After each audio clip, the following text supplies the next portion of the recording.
ಎಲ್ಲ ನನ್ನ ಮಾಧ್ಯಮ ಮಿತ್ರರಿಗೆ ಈ ನಿಮ್ಮ ಸೂರ್ಯನಿಶಿವು ಮಾಡುವ ನಮಸ್ಕಾರಗಳು.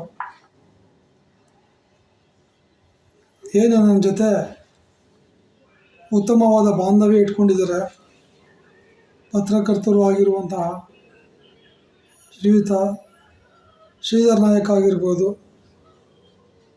ದಕ್ಷಿಣಾಮೂರ್ತಿ ಆಗಿರ್ಬೋದು, ಮತ್ತು ಏನು ನಮ್ಮ ಹಾವೇರಿ ಜಿಲ್ಲೆಯ ಮಹೇಶ್ ಪೆಂಡಿಗೇರಿರವರ, ನಿಮಗೆಲ್ಲ ಅದೇ ರೀತಿಯಾಗಿ ನನ್ನ ಹತ್ರ ಏನು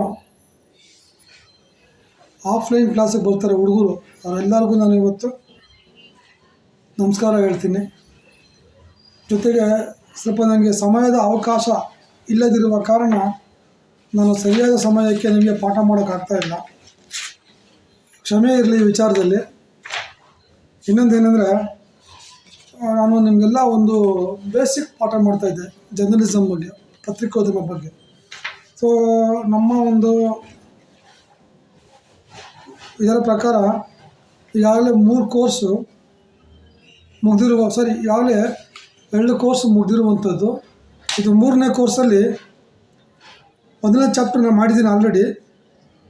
ವೃತ್ತಿಪತ್ರಿಕೆ ನಿರ್ವಹಣೆ ಮತ್ತು ವಿಚಲಿತ ವಿದ್ಯಮಾನಗಳು, ಅಂದರೆ management of organisations and current affairs ಅಂತ. ಸೊ ಅದರಲ್ಲಿ ನಾನು ಆಲ್ರೆಡಿ ಈಗ ಕವರ್ ಮಾಡಿದ್ದೀನಿ. ಸಂಪಾದಕೀಯ ವಿಭಾಗ, ವಾರ್ತಾ ವಿಭಾಗ, ಸುದ್ದಿ ವಿಭಾಗ, ಜಾಹೀರಾತು ವಿಭಾಗ, ಪ್ರಸರಣ ವಿಭಾಗ, ಯಾಂತ್ರಿಕ ವಿಭಾಗ, ಆಡಳಿತ ವಿಭಾಗ, ಹೊಸ ಯುಗದ ಪೈಪೋಟಿ, ಪ್ರಸಾರದ ಸಮಸ್ಯೆಗಳು, ಜಾಹೀರಾತು ಮೇಲ್ವಿಚಾರಣೆ, ಸಿಬ್ಬಂದಿ ಮತ್ತು ಕಾರ್ಮಿಕ ಕ್ಷೇಮಾಭಿವೃದ್ಧಿ, ಅಗತ್ಯ ವಸ್ತುಗಳ ಖರೀದಿ, ಲೆಕ್ಕಪತ್ರಗಳು. ಹೀಗೆ ನಾನು ಈಗಾಗಲೇ ವೃತ್ತಿಪತ್ರಿಕೆಯ ಸಂಸ್ಥಾರಚನೆ ಬಗ್ಗೆ ಪಾಠ ಮಾಡಿದ್ದೀನಿ. ಅದೇ ರೀತಿಯಾಗಿ 2ನೇ ಪಾಠ ಕೋರ್ಸ್ ನಂಬರ್ 3ಯಲ್ಲಿ ಚಾಪ್ಟರ್ 2 ವೃತ್ತಿಪತ್ರಿಕೆಯ ಪ್ರಕಟಣಾ ಪ್ರಕ್ರಿಯೆ, ಅದು ಕೂಡ ಮಾಡಿದ್ದೀನಿ. ನಿಮಗೆ ನಾನು PDF ಕಳಿಸಿದ್ದೀನಿ. ಅದು ಬಂದು ಪ್ರಸ್ತಾವನೆ, ಸುದ್ದಿ ಮೇಜು, ಅಚ್ಚುಮೊಳೆ ಸಂಯೋಜನೆ, ಹಸ್ತ ಜೋಡಣೆ, ಯಾಂತ್ರಿಕ ಜೋಡಣೆ, ಮತ್ತು ಕಾಂತಿ ಮುದ್ರಣ ತಂತ್ರಜ್ಞಾನ, ಲೆಟರ್ ಪ್ರೆಸ್ಸು, ಲಿಥೋಗ್ರಫಿ, ಆಫ್ಸೆಟ್ ಲಿಥೋಗ್ರಫಿ, ಗ್ರಾವಿಯೂರು, ಹೀಗೆ ಹಲವಾರು ನಾನು ಮಾಡಿದ್ದೀನಿ. 2 ಚಾಪ್ಟರ್ ಮುಗಿದಿರುತ್ತೆ. ನನ್ನ ಪ್ರಕಾರ ನಾನು 3ನೇ ಚಾಪ್ಟರಿಂದ ಮಾಡಬೇಕಾಗಿತ್ತು. ಸ್ವಲ್ಪ ನಮಗೆ ಸಮಯದ ಅಭಾವ ಆಯಿತು. ಸ್ವಲ್ಪ ನಮಗೇನೇನೋ ಪರ್ಸ್ನಲ್ ಪ್ರಾಬ್ಲಮ್ ಎಲ್ಲ ಆ ಸಂದರ್ಭದಲ್ಲಿ ಬಂದುಬಿಡ್ತು. ಸೊ ಹಾಗೆ ನಾನು ಮಾಡೋಕ್ಕಾಗಿಲ್ಲ. ಇವತ್ತು ನಾನು ಕೋರ್ಸ್ 3ಯಲ್ಲಿ ಚಾಪ್ಟರ್ 3 ಮಾಡ್ತಾಯಿದ್ದೀನಿ. ಅದರಲ್ಲಿ ಉದ್ದೇಶಗಳು ಬರ್ತವೆ, ಬರ್ಕೊಬೇಡಿ, ನಾನು ಕಳಿಸ್ಕೊಡ್ತೀನಿ, ಕೇಳ್ಕೊಳ್ಳಿ ಸಾಕಷ್ಟೇ. ಇದು ಚಾಪ್ಟರ್ 3, ಕೋರ್ಸ್ 3ಯಲ್ಲಿ ಚಾಪ್ಟರ್ 3 ಇದು ಪ್ರಸರಣ ನಿರ್ವಹಣೆ. ಓಕೆ, ಇದು ಪ್ರಸಾರ ನಿರ್ವಹಣೆ ಅಂತ. ಇದರಲ್ಲಿ ಭಾಳ ಇಂಟ್ರೆಸ್ಟಿಂಗ್ ಆಗಿರೋವಂಥ ಕೆಲವು ಅಂಶಗಳಿದ್ದಾವೆ. ದಯವಿಟ್ಟು ಎಲ್ಲ ಕ್ಲೀನಾಗಿ ಒಂದ್ಸರಿ ಅರ್ಥ ಮಾಡಿಕೊಂಡ್ರೆ ಭಾಳ ಅನುಕೂಲ ಆಗುತ್ತೆ. ನೀವೇನಂದರೆ ನಿಮ್ಮ ನಾಲೆಡ್ಜ್ಗೋಸ್ಕರನೇ, ಯಾಕೆಂದರೆ ಪತ್ರಕರ್ತರು ಆದವ್ರಿಗೆ ಸ್ವಲ್ಪ ಇದ್ರ ಬಗ್ಗೆ ಎಲ್ಲ ಅರಿವಿರಬೇಕು ಅಂತ ಅಷ್ಟೆ. ಅಂದರೆ ಸರ್ಕ್ಯುಲೇಷನ್ ಮ್ಯಾನೇಜ್ಮೆಂಟ್ ಅಂತ. ಓಕೆ, ಸರಿ. ಇದರಲ್ಲಿ ಏನೇನು ಬರುತ್ತೆ ಅಂದರೆ, ಪ್ರಸ್ತಾವನೆ ಬರುತ್ತೆ, ಪ್ರಸರಣದ ರೀತಿಗಳು, ಅಂದರೆ ಯಾವ ರೀತಿಯಲ್ಲಿ ನಾವು ಸರ್ಕ್ಯುಲೇಷನ್ ಮ್ಯಾನೇಜ್ಮೆಂಟ್ ಮಾಡ್ಬೋದು ಅಂತ, ನಗರ ಪ್ರಸರಣ, ವಲಯ ಪ್ರಸರಣ, ವ್ಯಾಪಾರ ಅಭಿವೃದ್ಧಿ. ನಾನು ಇದು ಮಾಡಿದ್ದೀನಿ ನಿಮಗೆ. ಸೊ ಇದು ಮಾಡಿದ್ದೀನಿ, ನನಗೆ ಗೊತ್ತಿರೋಂಗೆ. ಇದು ನಿಮಗೆ ಭಾಳ ಅನಿಸುತ್ತೆ. ಇದನ್ನ ಮಾಡಿಲ್ಲ ನಿಮಗೆ, ನಾನು ಚೆನ್ನಾಗಿ ಜ್ಞಾಪನ ಇದೆ. ಭಾರತದಲ್ಲಿ ಸಣ್ಣ ಪತ್ರಿಕೆಗಳ ಸಮಸ್ಯೆಗಳು ಮತ್ತು ಇತರೆ ವಿಚಾರಗಳು, ಇದು ನಾನು ಇವತ್ತು ಮುಗಿಸ್ಬಿಡ್ತೀನಿ. ಇಂಗ್ಲೀಷಲ್ಲಿ ಹೇಳೋದಾದರೆ small news papers in India, problems and prospects ಅಂತ. ಓಕೆ, ಇದರಲ್ಲಿ ಬರುವಂಥ ಏನಂದರೆ, ಮತ್ತೊಮ್ಮೆ ಹೇಳ್ತೀನಿ, ಭಾರತದಲ್ಲಿ ಸಣ್ಣ ಪತ್ರಿಕೆಗಳು, ಅದರ ಸಮಸ್ಯೆಗಳು ಮತ್ತು ಸಾಧ್ಯತೆಗಳು ಅಂತ. ಇದರಲ್ಲಿ ಬರುವಂಥದ್ದು ಪ್ರಸ್ತಾವನೆ, ವೃತ್ತಪತ್ರಿಕೆಗಳ ವಿಂಗಡಣೆ, ಸಣ್ಣ ಪತ್ರಿಕೆಗಳ ಸ್ವರೂಪ, ಸಣ್ಣ ಪತ್ರಿಕೆಗಳ ಸಮಸ್ಯೆಗಳು, ಸಣ್ಣ ಪತ್ರಿಕೆಗಳ ಅಭಿವೃದ್ಧಿಗೆ ಮಾಡಲಾದ ಕೆಲವು ಶಿಫಾರಸುಗಳು, ಸಣ್ಣ ಪತ್ರಿಕೆಗಳ ಭವಿಷ್ಯ. ಆಯಿತಾ, ಇದಿಷ್ಟು ಇವತ್ತಿನ ಚಾಪ್ಟ್ರು. ಇದು current affairs and management of ಆರ್ಗನೈಸೇಷನಲ್ಲಿ 4ನೇ ಚಾಪ್ಟ್ರು, ಅಂದರೆ ಕೋರ್ಸ್ 3ಯಲ್ಲಿ 4ನೇ ಚಾಪ್ಟ್ರು. ಸರಿನಾ? ಇದರಲ್ಲಿ ಮೊದಲು ಬರೋದು ಉದ್ದೇಶಗಳು. 4ನೆಯ ಅಂಗವೆಂದು ಕರೆಯಲ್ಪಡುವ ಪತ್ರಿಕೋದ್ಯಮವು ಭಾರತಾದ್ಯಂತ ಪ್ರಜಾಪ್ರಭುತ್ವವುಳ್ಳ ದೇಶದಲ್ಲಿ ಅತಿ ಪ್ರಮುಖ ಪಾತ್ರ ವಹಿಸುತ್ತದೆ. ಇವರು ಹೇಳ್ತಾರೆ 4ನೇ ಅಂಗವೆಂದು ಪರಿಗಣಿಸಲ್ಪಡುವ ಅಂತ. ನಾನು ಹೇಳ್ತೀನಿ ನಿಜವಾಗೂ 4ನೇ ಅಂಗ ಅಂತ ಪರಿಗಣಿಸಿಲ್ಲ, 4ನೇ ರಂಗ ಅಂತ. ಕಾರಣ ಅಷ್ಟೇ, ಇವರು ಒಂದು ಅಂಗ ಅಥವಾ ಪಿಲ್ಲರ್ ಅಂತ ಕರೆಯೋದೇ ಆದರೆ MLAಗಳನ್ನ ಇವತ್ತು 3ನೇ ಪಿಲ್ಲರ್ ಅಂತ ಕರೀತಾರೆ. MLAಗಳನ್ನ 3ನೇ ಪಿಲ್ಲರು, ಎಕ್ಸಿಕ್ಯೂಷನ್ಸು ಆಫೀಸರ್ಸ್ನ 2ನೇ ಪಿಲ್ಲರು, ಎಕ್ಸೆಟ್ರಾ ಜುಡಿಷಿಯಲ್ 1 ಕರೆಯೋದಾದರೆ, ಇವರು ಅದಕ್ಕೆ ಮಾತ್ರ 3 ಪಿಲ್ಲರ್ಗೆ ಎಸ್ಕಾರ್ಟ್ಸ್ ಕೊಡ್ತಾರೆ, ಪೊಲೀಸವ್ರು ಕೊಡ್ತಾರೆ, ಬಾಡಿ ಸೆಕ್ಯೂರಿಟಿ ಕೊಡ್ತಾರೆ, ಸರ್ಕಾರದಲ್ಲಿ ಬಿಲ್ ಕೊಡ್ತಾರೆ, ವಿಧಾನಸೌಧಕ್ಕೆ ಹೋಗಿ ಬರೋಕ್ಕೆ PA ಕೊಡ್ತಾರೆ, ಎಲ್ಲ ಕೊಡ್ತಾರೆ. ನಮ್ಗೆ ಯಾಕೆ ಕೊಟ್ಟಿಲ್ಲ? ಸೊ ನನ್ನ ಪ್ರಕಾರ ಇದು 4ನೇ ಅಂಗ ಅಲ್ಲ, ರಂಗ ಇದು. ಸುಮ್ಮನೆ ಜನನ ಇವರು ಏನು ಮಾಡ್ತಾಯಿದ್ದಾರೆ, ಜನನ ಇವರು ಮರಳು ಮಾಡುವಂಥದ್ದು ಅಥವಾ ಕೆಲವು ಪತ್ರಕರ್ತನ ಇವರು ದಾರಿ ತಪ್ಪಿಸೋ ಕೆಲಸ ಮಾಡ್ತಾಯಿದ್ದಾರೆ. ಸತ್ಯವಾಗೂ 4ನೇ ಅಂಗ ಅಲ್ಲ, 4ನೇ ರಂಗ ಇದು. Okay, next. ಕೇವಲ ದೊಡ್ಡ ಪತ್ರಿಕೆಗಳಲ್ಲಿ ಸಣ್ಣ ಪತ್ರಿಕೆಗಳಿಗೂ ಈ ನಿಟ್ಟಿನಲ್ಲಿ ತಮ್ಮ ಪಾತ್ರವನ್ನು ಸಮರ್ಥವಾಗಿ ನಿರ್ವಹಿಸುತ್ತವೆ. ಅದು ಗೊತ್ತಿರೋದು. ದೊಡ್ಡ ಪತ್ರಿಕೆಗಳು ಏನು ಮಾಡ್ತವೆ, ಇಲ್ಲದ ಇದ್ದಂಗೆ ಬರೀತಾರೆ, ಪ್ರಶ್ನೆ ಮಾಡ್ತಾರೆ. ಅವರು ಮಾಡಲ್ಲ. ಸಣ್ಣ ಪತ್ರಿಕೆಗಳನ್ನೇ ಹಳದಿ ಪತ್ರಿಕೋದ್ಯಮದ ಮುಖಾಂತರ ಪ್ರಶ್ನೆ ಮಾಡುವಂಥದ್ದು, ಅವರ ಹಗರಣಗಳನ್ನೆಲ್ಲ ಬಯಲಿಗೆಳುವಂಥದ್ದು ಮಾಡಿದ್ರೆ ಸಣ್ಣ ಪತ್ರಿಕೆಗಳು ಎಲ್ಲಿ ಮಾಡ್ತಾರೆ? ದೊಡ್ಡ ಪತ್ರಿಕೆಗಳು ಮಾಡಲ್ಲ. ಅವರು ಇರೋದು ಇದ್ದಂಗೆ ಹೇಳ್ತಾರೆ ಅಷ್ಟೇ. ಅವರು ಎಲ್ಲೋ ಜನ ಮಾಡಲ್ಲ. ಆದರೆ ಭಾರತದಲ್ಲಿ ಸಣ್ಣ ಪತ್ರಿಕೆಗಳು ಅನೇಕ ವಿಧವಾದ ತೊಂದರೆಗಳನ್ನು ಅರ್ಥಗಳು. ಈಗ ಸಣ್ಣ ಪತ್ರಿಕೆಗಳಿಗೆ ಸಖತ್ ತೊಂದರೆ ಬಂದೇ ಬರುತ್ತೆ. ಒಂದು ಕಚ್ಚಾ ವಸ್ತು ತರುವಂಥದ್ದಾಗಿರ್ಬೋದು, ಇನ್ನೊಂದು ಸಿಬ್ಬಂದಿಯನ್ನು ನೇಮಕ ಮಾಡ್ಕೊಳ್ಳೋದಾಗಿರ್ಬೋದು, ಇನ್ನೊಂದು ಅವ್ರು ಏನಾಗ್ತದೆ ಅಂದರೆ ಯಾರ ಬಗ್ಗೆನೂ ಏನನ್ನ ಒಂದು ವರದಿ ಮಾಡೋದು ಅಥವಾ ಸುದ್ದಿಯನ್ನು ವಿಮರ್ಶೆ ಮಾಡೋಕ್ಕೆ ಹೋದರೆ ಪ್ರಾಣ ಭಯ, ಜೀವ ಭಯ ಎಲ್ಲ ಇರ್ತದೆ. ಅದೆಲ್ಲ ಇರೋವಂಥದ್ದು ಏನೂ ಮಾಡೋಕ್ಕಾಗಲ್ಲ. ಬಂದುಬಿಟ್ಟಿದ್ದೀವಿ ಈ ಫೀಲ್ಡ್ಗೆ, ಬೇರೆ ಫೀಲ್ಡ್ಗೆ ಹೋಗೋಕ್ಕಾಗಲ್ಲ. ಇದೆಲ್ಲ ಮುಂದುವರಿಬೇಕು ಅಂದರೆ ಇದೆಲ್ಲ ಮುಂದುವರಿಬೇಕು ಅಷ್ಟೇ. ನೆಕ್ಸ್ಟ್. ಓಕೆ, ಪ್ರಸ್ತಾವನೆ.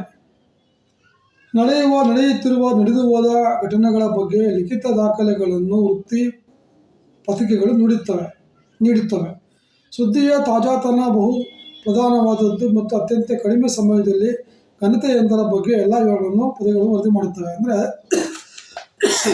ಸುದ್ದಿಯನ್ನು ತೆಗೆದುಕೊಂಡು ಅತಿ ಶೀಘ್ರವಾಗಿ ರೆಡಿ ಮಾಡಿ ಕಳಿಸುವಂಥದ್ದು ಪತ್ರಿಕೆಗಳು ಅಂತ ಹೇಳ್ತಾರೆ. ಇದು ಮೋಸ್ಟ್ಲಿ ತುಂಬ ಹಳೆಯದು ಅಂತ ಕಾಣುತ್ತೆ ಚಾಪ್ಟರ್ಗಳಲ್ಲಿ. ಇವಾಗೆಲ್ಲ TV ಮಧ್ಯೆ ಬಂದ್ಬಿಟ್ಟಿದೆ, ತಕ್ಷಣ ಲೈವಲ್ಲಿ ಹೋಗುತ್ತೆ. ನೀವು ನೋಡಿದ್ದೀರ, ನಾವು ನೋಡ್ತಾ ಇರ್ತೀವಿ. ಇರಲಿ, ಏನೂ ಮಾಡೋಕ್ಕಾಗಲ್ಲ. ಸರಿ, ಓಕೆ, ನೆಕ್ಸ್ಟ್. ರೇಡಿಯೋ ಅಥವಾ ದೂರದರ್ಶನಗಳಿಗಿಂತ ನಿಧಾನವಾಗಿ ಓದುಗನನ್ನು ಪತ್ರಿಕೆಗಳು ತಲುಪುತ್ತವೆ. ಆದರೂ ಕೂಡ ಈ ಕಾರಣದಿಂದ ಪೈಪೋಟಿ ಹಾನಿಯೇನು ಗಮನಾರ್ಹವಾಗಿಲ್ಲ. ಬದಲಾಗಿ ಘಟನೆಯೊಂದರ ಬಗ್ಗೆ ಮಾಧ್ಯಮಗಳಲ್ಲಿ ನೀಡಲಾಗುವ ಸಣ್ಣ ಸುದ್ದಿಯು ಕುತೂಹಲವನ್ನು ಮೂಡಿಸಿ ಆ ಬಗ್ಗೆ ವಿಸ್ತಾರವಾಗಿ ಪತ್ರಿಕೆಗಳಲ್ಲಿ ಓದುವಂತಹ ಓದುಗರನ್ನು ಪ್ರೇರೇಪಣೆ ಮಾಡುತ್ತದೆ. ಓದುಗ ತಾನು ಬಯಸಿದಾಗ ಪತ್ರಿಕೆಗಳನ್ನು ಎತ್ತುಕೊಂಡು ಓದಬಹುದು. ಆದರೆ ಅದರಂತೆ ಅನೇಕ ಪತ್ರಿಕೆಗಳಂತೂ ಬೇಕಾದ ರೀತಿಯಲ್ಲಿ ತಮಗೆ ಆಯ್ದುಕೊಳ್ಳುವ ಪ್ರತಿಯೊಂದು ವಿಷಯಗಳನ್ನು ನೀಡುತ್ತವೆ. ಆಯಿತಾ? ಇಲ್ಲೇನೆಂದರೆ ಪತ್ರಿಕೆಗಳಿಗೆ ಕಾಲಮಿತಿ ಇರ್ತದೆ. ಉದಾಹರಣೆಗೆ ಇವಾಗ ದಿನಪತ್ರಿಕೆ ಅಂದರೆ 24 hours ಇರ್ತದೆ. ಸಾಯಂಕಾಲದಿಂದ ಬೆಳಗ್ಗೆ ಅಥವಾ ಬೆಳಗ್ಗೆಯಿಂದ ಸಾಯಂಕಾಲವರೆಗೂ ನಾವು ಏನು ಮಾಡ್ತೀವೋ ಅದನ್ನು ನಾಳೆ ಬೆಳಗ್ಗೆ ಪ್ರಿಂಟ್ ಮಾಡಿಕೊಡ್ತಾ ಇರ್ತೀವಿ. ಸೊ ನಮ್ಗೆ ಇಲ್ಲಿ 14 hour ನಮ್ಗೆ ಗ್ಯಾಪ್ ಇರುತ್ತೆ. ಅದನ್ನು ಹೇಳ್ತಾ ಇದ್ದಾರೆ. ಬಟ್ TV ಚಾನಲ್ಗೆ ಹಂಗಿರಲ್ಲ. ಅದೇನೋ ಲೈವಲ್ಲಿ ಹೋಗ್ತಾ ಇರ್ತದೆ. ಇವಾಗ ಸುದ್ದಿ ಹೋಯ್ತಿದ್ರೆ ಅಷ್ಟೇ, ಹಳೆದಾಗೋಗ್ತದೆ. ಬಟ್ ಪತ್ರಿಕೆ ಹಂಗಲ್ಲ. ದಿನಪತ್ರಿಕೆಗೆ 24 hour ಕಾಲ ಮಿತಿ ಇರ್ತದೆ. ವಾರ ಪತ್ರಿಕೆಗೆ 1 ವಾರ ಇರ್ತದೆ. ಪಾಕ್ಷಿಕವಾಗಿ 15 ದಿವಸ ಇರ್ತದೆ. ತಿಂಗಳಿಗೆ 1 ತಿಂಗಳು ಇರ್ತದೆ. ಈ ಥರ. ಓಕೆ, ಪತ್ರಿಕೆಗಳು ಓದುಗರಿಗೆ ಪತ್ರಿಕೆಗಳು ಓದುಗರಿಗೆ ಜ್ಞಾನ ನೀಡುತ್ತದೆ. ಆದ ಕಾರಣ ಸುದ್ದಿ ಮಾಧ್ಯಮದಲ್ಲಿ ಪತ್ರಿಕೆಗಳು ತಮ್ಮ ಪ್ರಾಮುಖ್ಯತೆಯನ್ನು ಉಳಿಸಿಕೊಂಡಿದೆ. ಸುದ್ದಿ ಹರಡುವ, ಪ್ರಸಾರ ಮಾಡುವ ಇನ್ನುಳಿದ ಮಾಧ್ಯಮಗಳಿಗಿಂತ ಭಿನ್ನವಾಗಿ ವೇಗ ಮತ್ತು ಚಿರಂತತೆಯನ್ನು ಪತ್ರಿಕೆಗಳು ನೀಡುತ್ತವೆ. ಭಾರತದಲ್ಲಿ ಪ್ರತಿದಿನವೂ ಸುಮಾರು 6 ಕೋಟಿಗಳಷ್ಟು ಭಾರತದಲ್ಲಿ ಸುಮಾರು 6 ಕೋಟಿಗಳಷ್ಟು ಪ್ರತಿಗಳನ್ನು ಪ್ರಿಂಟ್ ಮಾಡಿ 15 ಕೋಟಿ ಜನರಿಗೂ ತಲುಪುತ್ತವೆ ಅಂತ ಹೇಳ್ತಾರೆ ಇವರು. ಇಲ್ಲ, ತಪ್ಪಿದೆ. ನನ್ನ ಹತ್ರ ಒಂದು ಡಾಟಾ ಇದೆ. ಅದ್ರ ಪ್ರಕಾರವಾಗಿ ಪ್ರತಿದಿನ ಏನಿಲ್ಲ ಅಂದ್ರೂ 20ರಿಂದ 24 ಕೋಟಿ ಪೇಪರ್ ಪ್ರಿಂಟ್ ಆಗುತ್ತೆ. ಅದು 40 ಕೋಟಿ ಜನಕ್ಕೆ ತಲುಪುತ್ತೆ ಅಂತ ಮಾಹಿತಿ, ಅಧಿಕೃತ ಮಾಹಿತಿ. ಓಕೆ, ನೆಕ್ಸ್ಟ್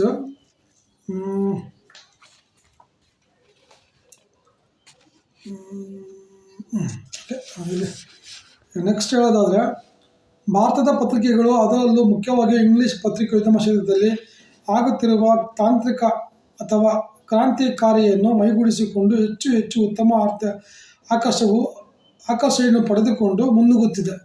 ಜಾಹೀರಾತುಗಳು, ಛಾಯಾಚಿತ್ರಗಳು ಹೆಚ್ಚು ವರ್ಣಮಯವಾಗಿರುತ್ತವೆ. ಅಂದರೆ ಇವತ್ತೀಚೆಗೆ ದ ಕನ್ನಡ ಆಗಿರ್ಬೋದು, ದಿ ಹಿಂದೂ ಆಗಿರ್ಬೋದು, ಇಂಡಿಯನ್ ಎಕ್ಸ್‌ಪ್ರೆಸ್ ಆಗಿರ್ಬೋದು, ಆಮೇಲೆ ಬಿಸ್ನೆಸ್ ಎಕ್ಸ್‌ಪ್ರೆಸ್ ಆಗಿರ್ಬೋದು, ಕೆಲವು ಇಂಗ್ಲೀಷ್ ಪತ್ರಿಕೆ ಬರುತ್ತಲ್ಲ, ಅವೆಲ್ಲ ಭಾಳ ವರ್ಣರಂಜಿತವಾಗಿರ್ತವೆ ಅಂತ. ಚೆನ್ನಾಗಿ ಕಲರ್ಫುಲ್ಲಾಗಿ ಪೇಪರನ್ನು ರೆಡಿ ಮಾಡ್ತಾರೆ, ಕ್ಲೀನಾಗಿ ಮುದ್ರಣ ಮಾಡ್ತಾರೆ, ಅಟ್ರಾಕ್ಟಿವ್ ಆಗಿರ್ತವೆ ಅಂತ ಹೇಳುವಂಥದ್ದು. ಅದೇ ರೀತಿಯಾಗಿ ನಮ್ಮ ರಾಜ್ಯದ ಪ್ರಜಾವಾಣಿ ಆಗಿರ್ಬೋದು ಅಥವಾ ಸಂಯುಕ್ತ ಕರ್ನಾಟಕ ಆಗಿರ್ಬೋದು, ಇತರೆ ಬೇರೆ ಪತ್ರಿಕೆಗಳು ಇದ್ದಾವೆ, ಇಲ್ಲ ಅಂತೇನಿಲ್ಲ, ಇದ್ದಾವೆ. ಅವರು ಹೇಳ್ತಾ ಇದ್ದಾರೆ, ಹೇಳಿ, ನಾವು ನಮ್ಮ ಕೆಲಸ ಮಾಡಬೇಕಲ್ವ, ನಾವು ಹೇಳ್ತೀವಿ, ಅಷ್ಟೇ ಇರಲಿ. ನೆಕ್ಸ್ಟು, ಹೆಚ್ಚಿನ ಆಂಗ್ಲ ದೈನಿಕ ಸಂಪಾದಕೀಯ ಮತ್ತು ಮುದ್ರಣ ವಿಭಾಗಗಳು ಕಂಪ್ಯೂಟರೀಕರಣಗೊಂಡಿವೆ. ಬೆರಳಚ್ಚು ಯಂತ್ರಗಳು ಮತ್ತು ಲೈನೋಟೈಪ್ ಯಂತ್ರಗಳು ಹಳತಾಗಿ ಪತ್ರಿಕೆಗಳ ಮುದ್ರಣವನ್ನು ಹೆಗ್ಗುರುತಾಗಿದ್ದ ಸೀಸಾ ಮತ್ತು ಶಾಯಿಯ ವಾಸನೆ ಇಳಿದಂತಾಗಿದೆ. ಅಂದರೆ ಮುಂಚೆ ಏನು ಮಾಡ್ತಾಯಿದ್ರು, ನಾನು ನೋಡಿದ್ದೀನಿ ಚಿಕ್ಕ ಹುಡುಗ ಇದ್ದಾಗ, ಈ ಜೋಡಿಸ್ತಾಯಿದ್ರು, ಈ ಮೊಳೆಗಳ ಥರ ಬರೋದು, ಬರೋದು, ಅದು ಜೋಡಿಸೋರು, ಅದಕ್ಕೆ ಇಂಕೆಲ್ಲ ಹಾಕೋರು, ಕೈಯೆಲ್ಲ ಮಸಿ ಆಗೋದು. ಒಂದು ಸ್ಟಾರ್ಟಿಂಗ್ ಪೇಪರ್ ಪ್ರಿಂಟ್ ಮಾಡಿದ್ರೆ ಸುಮಾರು ಒಂದು 25-30 ಪೇಪರ್ಗಳು, ಇನ್ನೂ ಜಾಸ್ತಿನೇ ಅಂತ ಇಟ್ಕೊಳ್ಳಿ, ಅದೆಲ್ಲ ಮಸಿ ಬರೋದು, ಮುಟ್ಟಿದ್ರೆ ಮಸಿ ಆಗೋದು. ಇವಾಗ ಅದೆಲ್ಲ ಇಲ್ಲ, ಈಗ ಭಾಳ ಇಂಪ್ರೂವ್ಮೆಂಟ್ ಆಗಿದೆ ಟೆಕ್ನಾಲಜಿ. ಇವಾಗೇನು ಅಂಥ ಮಸಿ ಪಸಿ ಏನು ಬರೋಲ್ಲ, ನೀಟಾಗಿ ಬರುತ್ತೆ ಅಂತ ಹೇಳ್ತಾರೆ. ಓಕೆನಾ?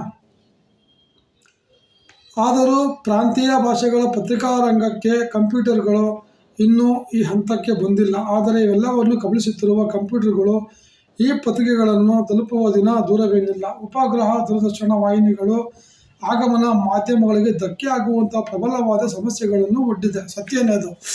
ಈಗ ಉಪಗ್ರಹ ಚಾನಲ್ಗಳು ಬಂದ ಮೇಲೆ ಸ್ವಲ್ಪ ಹೊಡೆತ ಬಿದ್ದಿದೆ.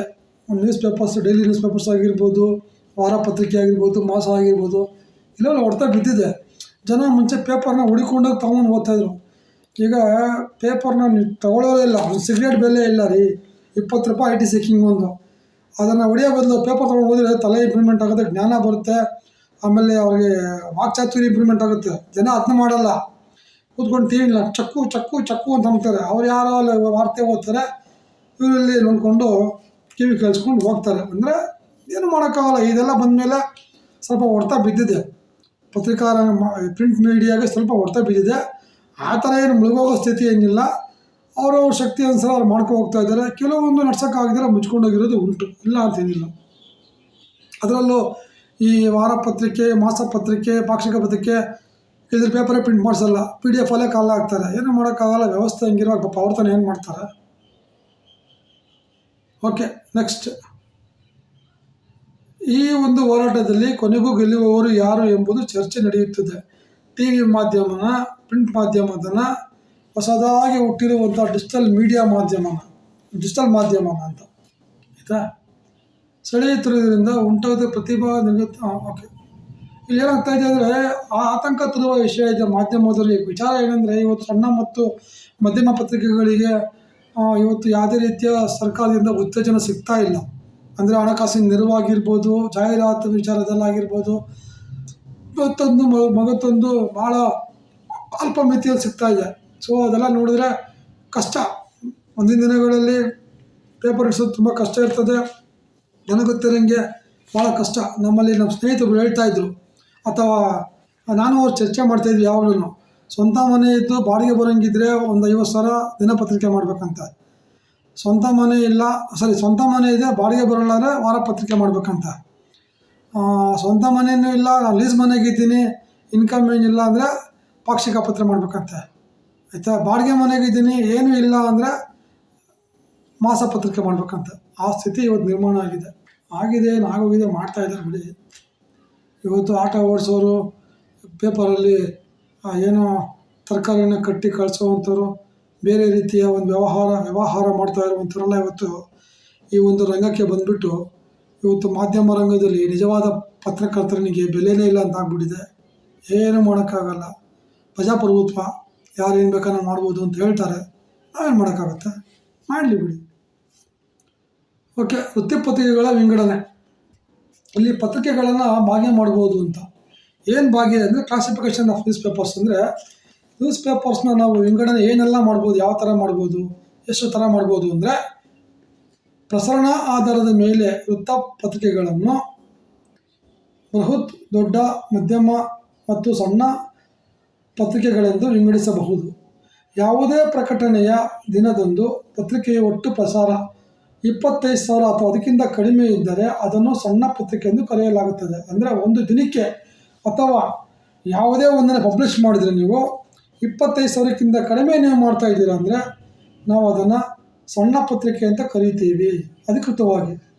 ಪ್ರಕಟಣೆಯ ದಿನದಂದು ಒಟ್ಟು ಪ್ರಸಾರ 25,000ಕ್ಕಿಂತ 75,000ವರೆಗೂ ಇದ್ದರೆ ಅದನ್ನು ಮಧ್ಯಮ ಪತ್ರಿಕೆ ಅಂತ ಕರೆಯುತ್ತೇವೆ. ಅದೇ ರೀತಿಯಾಗಿ ಪಬ್ಲಿಷಿಂಗ್ ದಿನ ಅಥವಾ ಪ್ರಸರಣ ದಿನ, ಪ್ರಕಟಣೆ ದಿನ, ಪ್ರಕಟಣೆ ದಿನ ಅಥವಾ ಪ್ರಸರಣ ಅಂದರೆ ಪಬ್ಲಿಕೇಶನ್ ಅಥವಾ ಸರ್ಕ್ಯುಲೇಷನ್ ದಿನ 75,000ಕ್ಕಿಂತ 99,000 ಅಂತರದಲ್ಲಿ ಪತ್ರಿಕೆಗಳು ದಿನ ನಮ್ಮದು